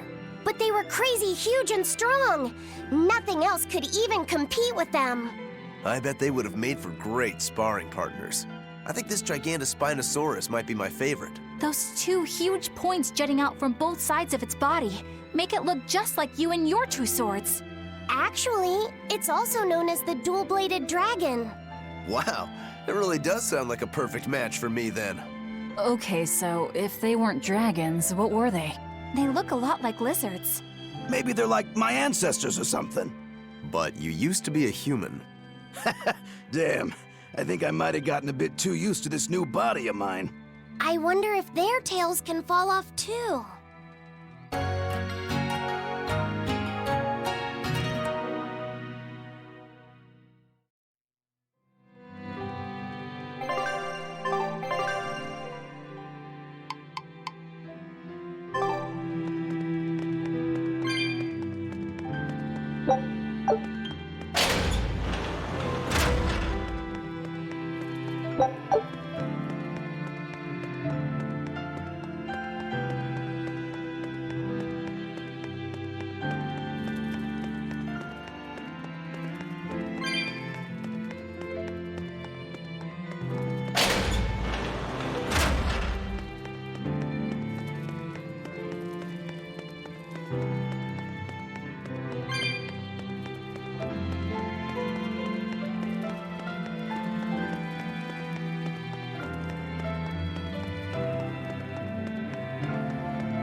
Don't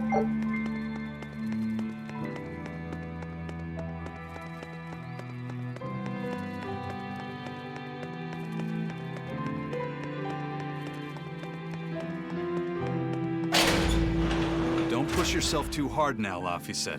You hear me? I hear you. I just...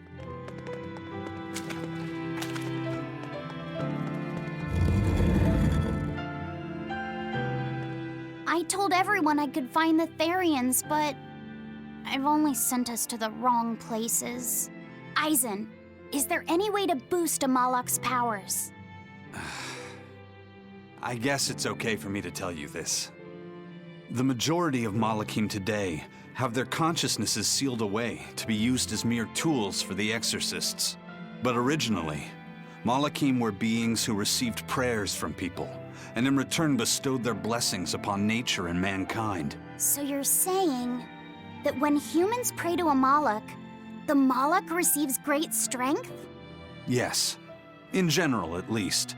Some Malakim, like me, buck the system and bring about misfortune rather than divine grace.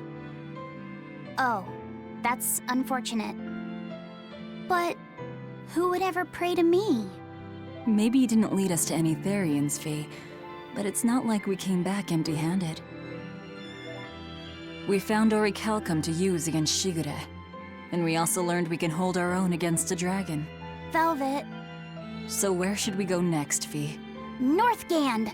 There's a big Earth Pulse point north of Helivis! Works for me. Aizen? We can leave whenever you want. Doesn't matter to me. And I'm all set. Let's make our way to the harbor. When I say prayers, I don't mean outright worshipping. All I'm talking about are earnest thoughts and feelings directed at you.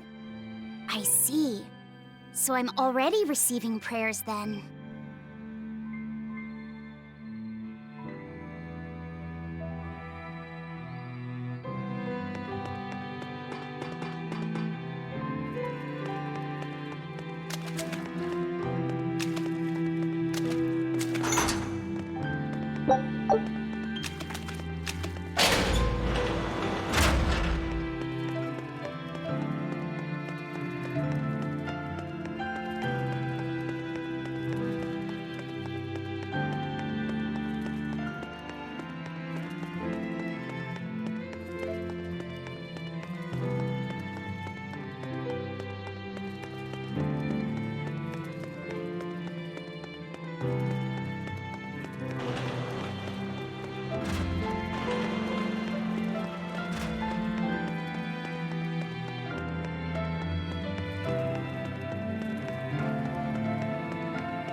Our next target is north of Helivis, near the Faldes ruins. In light of everything we know, I'd say it's highly likely we'll find a Therian there. Let's hope! Then we should make our first stop, Port Helivis. With the, mischief we got into last time, getting into the city might prove difficult. Benwick, how are things in Helivis right now? That shipping guild that used to handle our mooring is pretty much toast, but for some reason, the Abbey isn't watching the port as much as they once were. Unfamiliar ships have been hauling in relief supplies, so if we pose as one of the transport ships, I think we can slip in. And if we divert some supplies to an unofficial channel, we might be able to secure a new mooring partner. Smuggling in relief supplies for our own disaster. Cheeky bastards, aren't we? It's what'll get us in. That much is true. It's a plan. Roger. I'll get right on it. Hey, Eleanor. Abbey exorcists don't pray to their tethered Malakim, do they? You mean something besides our oaths? An oath is a magical formula that grants you power in exchange for binding you to a rule, right? Yes, though that is simplifying it a bit. When Malachim receive human prayers, they bestow their blessings upon people and nature. Eisen told me that we Malachim grow stronger when humans pray to us. Prayers and blessings? I've never heard of that. I used to think the same way as the other exorcists. Malachim are merely tools that allow us the use of arts. Yeah, that's what I figured. But Innominat is different. The exorcists all worship him. They have faith in his mighty power. And not only that, the people of this nation pray to the Empyrean for salvation, just as Artorias instructs them. Ah, I get it now. See the wheels turning, do you, kiddo? Huh? Artorias founded the Abbey within the existing Church of the Empyreans, so that he could direct the people's thoughts towards Innominat, so that even while they lionize Artorias as their savior, they are made aware of Innominat's presence behind him. Everyone starts believing in Innominat. The prayers of the entire world go to him, becoming his power. After the centuries-long decline of Empyrean worship, he becomes stronger than anyone today could imagine. The pieces do fit. Oaths, prayers, blessings, the demon blight. So much in this world is affected by matters of the heart. They hold magical power, both effective and meddlesome. We are truly going up against the rest of the entire world, aren't we? Don't look so troubled, Eleanor. I'm gonna do my best to get stronger, so believe in me. I am a Malak, after all. Oh, Laphicet, you've become so brave so quickly. Have I? But you're still cute when you get embarrassed. Hey, why's your face so red? Huh? My face isn't red. Huh?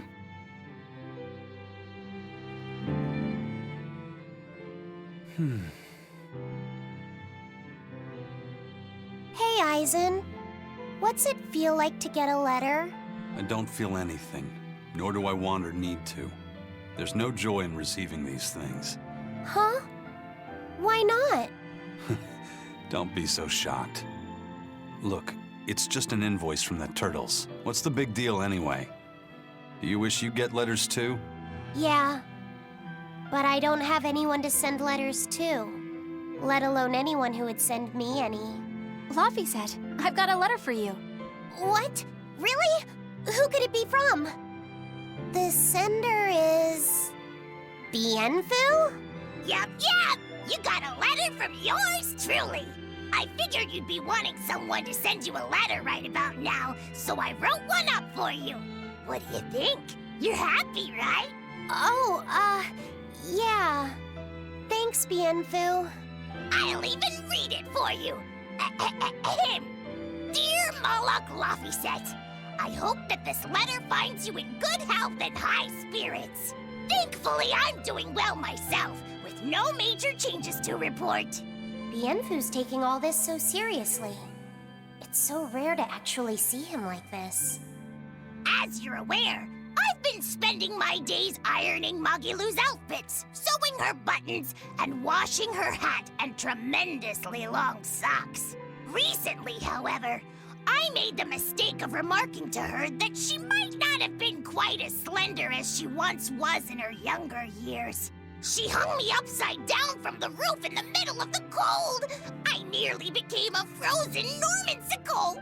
It was so horrible that I couldn't stop my tears from flowing down my little cheeks. Bien! There's the Bienfu we know and love. But all you wrote about in that letter was yourself. And you even read it out loud yourself. That's okay. Thanks, Bienfu. It feels nice to get a letter. That's so kind of you to say. I think I might cry again. Bien!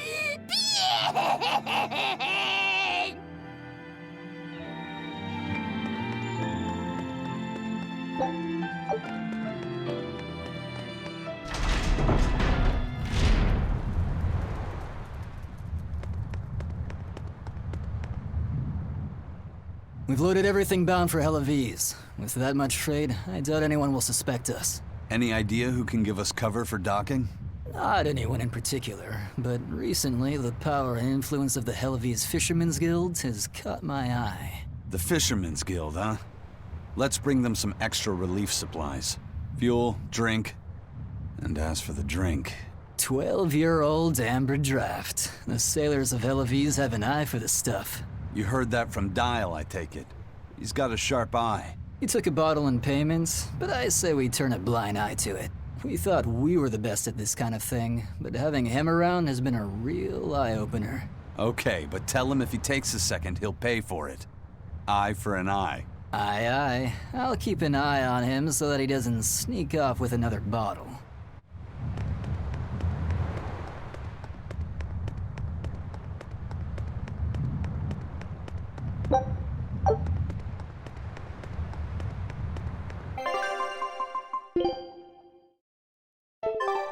The supplies are loaded. We can make for Hellevies whenever you want. That was fast. If we weren't hard workers, we wouldn't be sailors. Eleanor! Oh, what's wrong, Kamoana? She said she had a dream about her mom. When Mommy saw me, she said I looked scary. That she didn't want a scary little girl like me. Your mother would never say that, sweetheart. But how can you be sure? Well, how do I put it? I know because I know. You're just lying to make me feel better.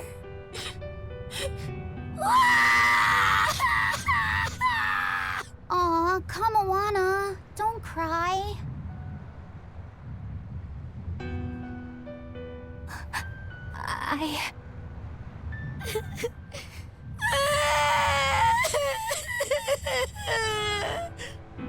Oh, this is the part I hate about little kids. I'm not a little kid. I hate you, Velvet. I hate you. That's right, let it all out. Stop it! Stop it!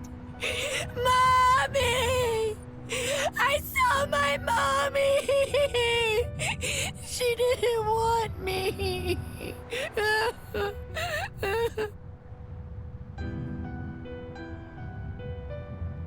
She managed to cry herself to sleep. They're not rational creatures. Sometimes you just gotta let them cry it out.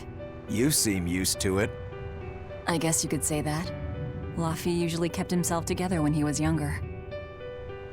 But when he was really little, he had times like this every now and then. And on that note, let's take off all we can.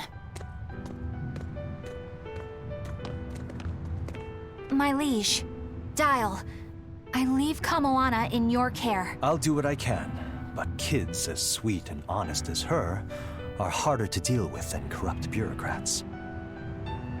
An outlaw prince and a talking lizard are no replacement for a mother.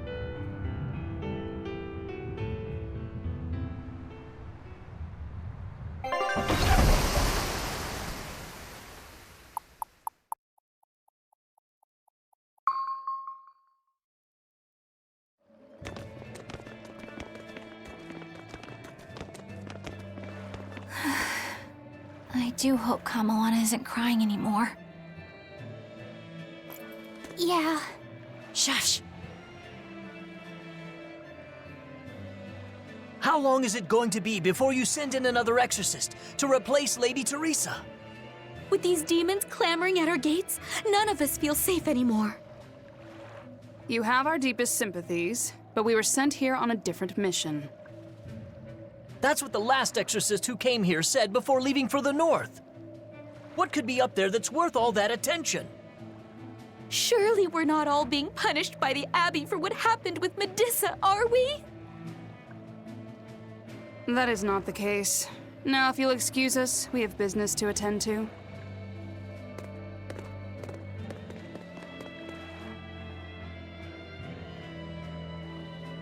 So the exorcists are just passing through town and heading straight north. Odd.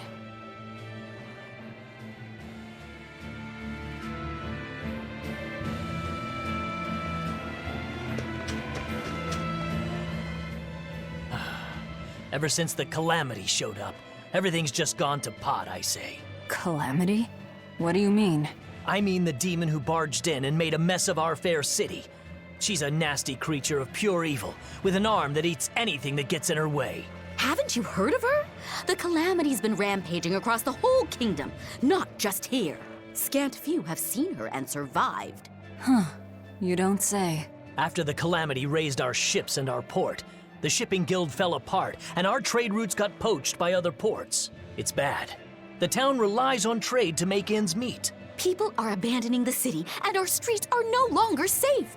Not to mention the demon blight spreading again. Just the other day, a little kid turned into a demon. Just like that. What a world! What a world! What have the Exorcists been doing during all of this? Well, Lady Teresa was in charge of this region, but she came up short against the Calamity and got a fat demotion for her troubles. Several new exorcists have been reassigned here, but once they arrive, they all traipse right off to the ruins up north. This has to be Medissa's fault. If she hadn't gone and done something so stupid... Medissa? That's enough. This isn't something for outsiders to know. You're right. Sorry. I'm really worried about what's going to come of this town. It sounds like Hellofeast isn't what it used to be these days. We need to ask around and find out more about what's going on here. Agreed. Especially regarding the Abbey and those ruins. I'm also curious about this Medissa woman. The ruins part makes sense, since the Earth Pulse point might be there.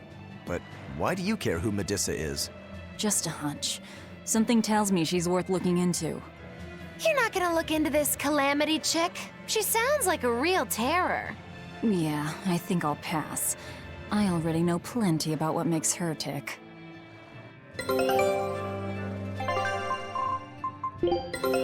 Take a look.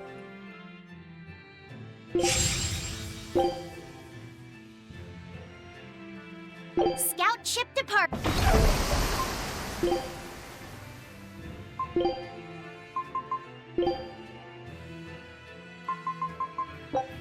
Bon appetit! A meal of magic and mystery.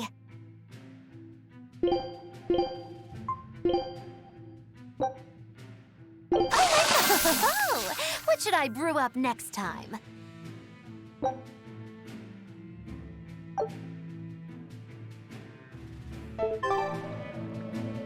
Are you all right, Madame Eleanor?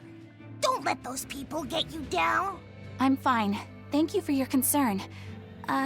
But could you not do that thing where you blow air on me to dry my tears? All right, I'll just pat your head then. That won't be necessary either. But really, things are in a terrible state. The town burned, the guild ruined, the Abbey all but gone. It won't be a functioning port for some time. You can't fault them for being upset. They had it real good here until we came along. Those Hellavesians were like spoiled children. How so? Eloise was once a tiny fishing village. The bountiful northern seas provided plenty enough fish to sustain their trade. But Flamestone gave them an easy way to get rich. Once they got a taste, they abandoned their old craft. And now they're paying the price. But I've heard that the cooling temperature has covered half the northern sea in ice drift, making fishing much more difficult. But the drifting ice carries tiny organisms, enriching the waters where it melts. The fish should be more plentiful than ever.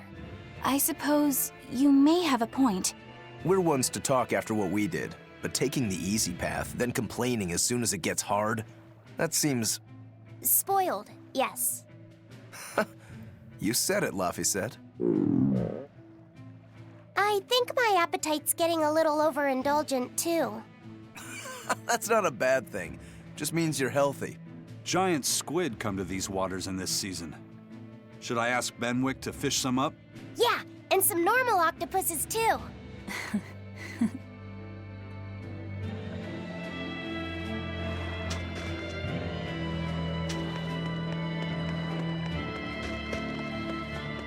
This calamity is... us, isn't it? Well, we've been waging war with the Abbey everywhere we go, and now we're about to take it to a new level. If we pull the next Therian off of the Earth Pulse point, it'll likely be Kamoana's village all over again. The same devastation? Ooh. I wonder if there's something worse than calamity that they can call us. This is no laughing matter. People turn into demons in part due to their own malevolence. It's not like they're entirely innocent. But if there's someone out there who's being forced to act as Inominat's mouth, like Kamawana was, isn't saving them the right thing to do? I cannot argue with that, but... You don't have to worry. I'm the one who will devour the barrier. And I'm the one who will do what needs to be done.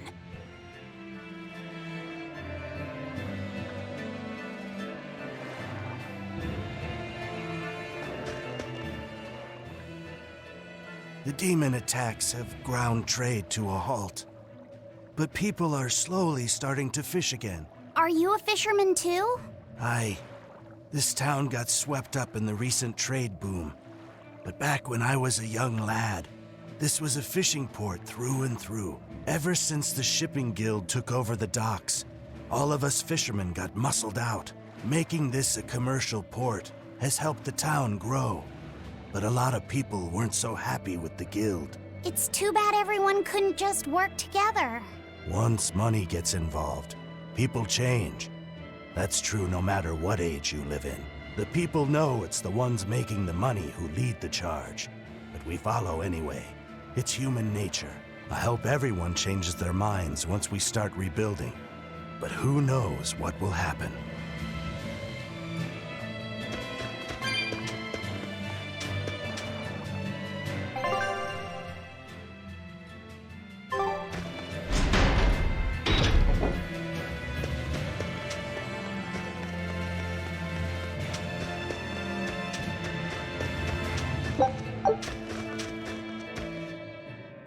Hey, do you mind if I ask you a few questions? Sorry, I'm busy. Try someone else.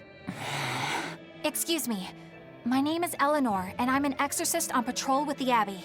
I was wondering if I could solicit your honest opinion about how this town is being run.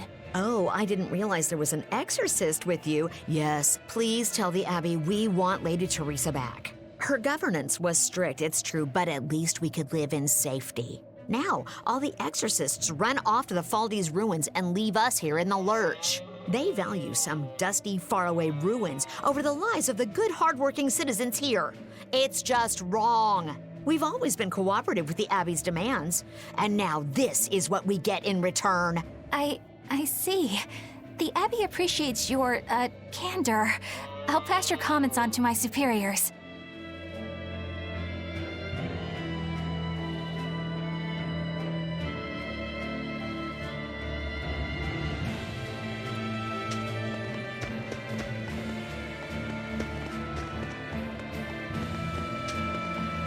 First it was the sailors, and then even a small girl caught the demon blight. I was sure it was going to start spreading through this town as well, but then, after that incident, it just went poof and disappeared. I guess I was expecting a little more after hearing how contagious it was. I wonder what really causes it. Who knows? I heard of this one village in East Gand where everyone caught it at once. It wiped out the entire town. I hope the Abbey develops a cure quickly. I can't wait for the day where we can live without fear.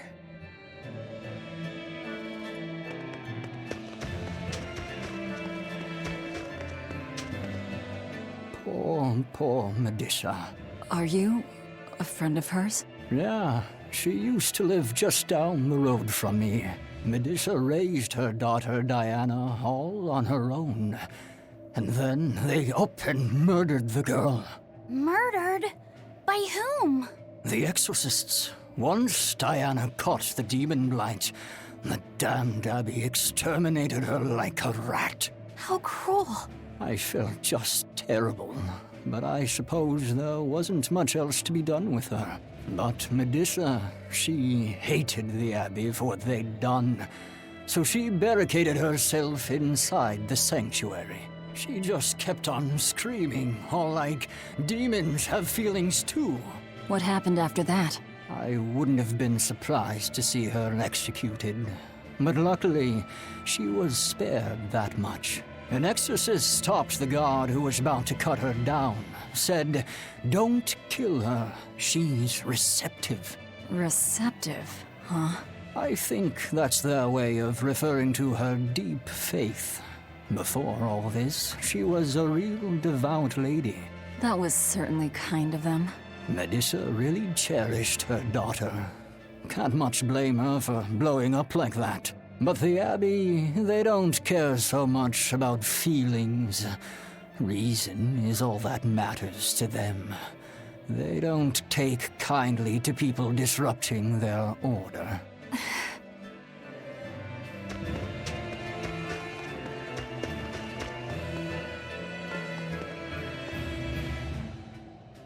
If you go north from Hellebes, you'll come upon the Faldes ruins, which are Abbey property. Mainly, it's used as a checkpoint for hauling ore that's extracted out of Mount Killerhouse. But between you and me, I hear the Abbey also uses it as a prison camp. A prison camp? Are they capturing demons? Heavens no! The demons they kill on sight. No, these prisoners are human criminals. Not long ago, this woman killed someone and locked herself up in the sanctuary. I hear she got hauled off to the camp. Why do you think the Abbey would use the ruins for a prison camp? Who knows? Maybe they need a place to deal out their harshest punishments. The Abbey's not known to be forgiving, after all. But these are just nasty rumors I heard. Of course, I don't believe a word of it.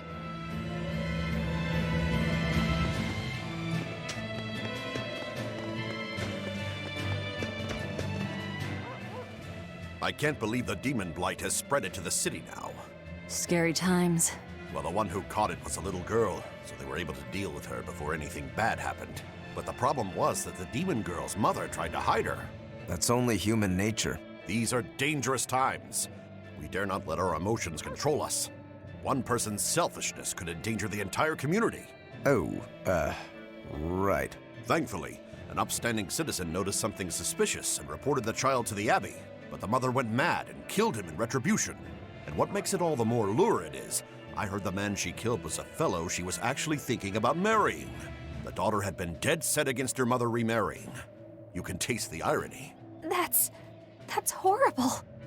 She had it coming. If there's anything worse than demons, it's people who can't control themselves. So, Diana was a girl-turned-demon who was killed by an exorcist. And her mother Medissa hated the Abbey for it.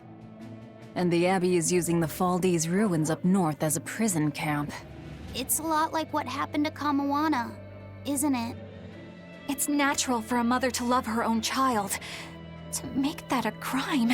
What I'm curious about is the use of the word receptive to describe Medissa. So long as there is one receptive to divine power, Therians shall be forever reborn.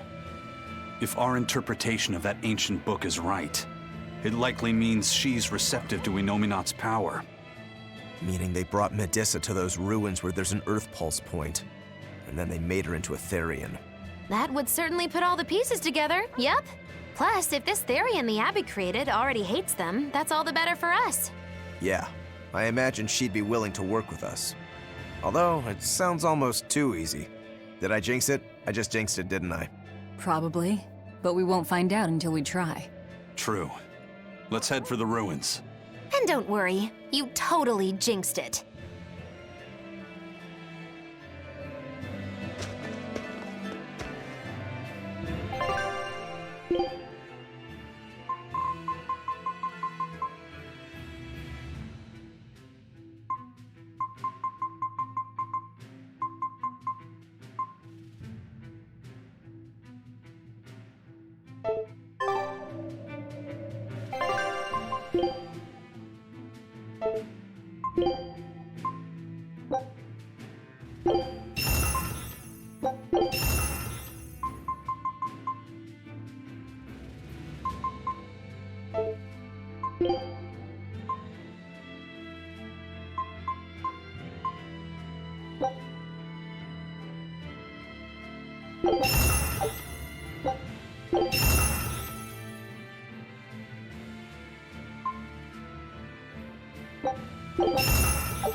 The Faldi's ruins are north of Helives. The Earth Pole's point is to the north, too.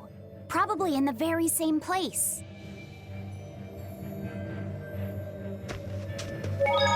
Helives is different now, isn't it? Maybe, but you've changed too. True. When I first met all of you, I never could have imagined I would go on such a journey. I could barely even think then. But then Velvet let me keep this compass. And Aizen and Rokuro taught me to be myself. They certainly did. And look at Dial. He's a regular part of the Von Altia's crew now. Even Restless Bienfu and Grimoire are now part of our merry band. Yep. Hey, aren't you forgetting someone? Oh, and the prince and his hawk, and Korogane and Kamawana are with us. Listen, I've got more part in this tale than any of them. Hush. Whatever I'd say, you'd say it doesn't matter to you. At last you begin to understand me. Magicazam! Achoo! I didn't think Northgand would be this cold. But Northgand was Teresa's territory. Wouldn't you have been here with her? I think having my awareness controlled meant my senses were dulled as well. I see. But the cold doesn't seem to be bothering Aizen at all. In fact, everyone else seems comfortable here. If you shiver at these temperatures, you'll never make it on the high seas. In my youth, I practiced the blade under the blazing sun and through raging blizzards. Besides, when I turned into a demon, extreme temperatures ceased to affect me. The same thing happened to me. I used to hate winter, so that's some good luck. But what of yourself? You seem to be handling it just fine. I'm freezing, actually. I don't know how you stand it. I loathe the cold more than anything. That's why I've armed myself with a secret weapon. I've stuck thin, yet powerful, Cuckoo brand hand warmers all over myself. I even packed them in my shoes. Really? That sounds amazing. I'm willing to share, if you act like a dove. What? Go cuckoo, like a dove. Please share your cuckoo warmers with me. Cuckoo. You're no velvet, that's for sure.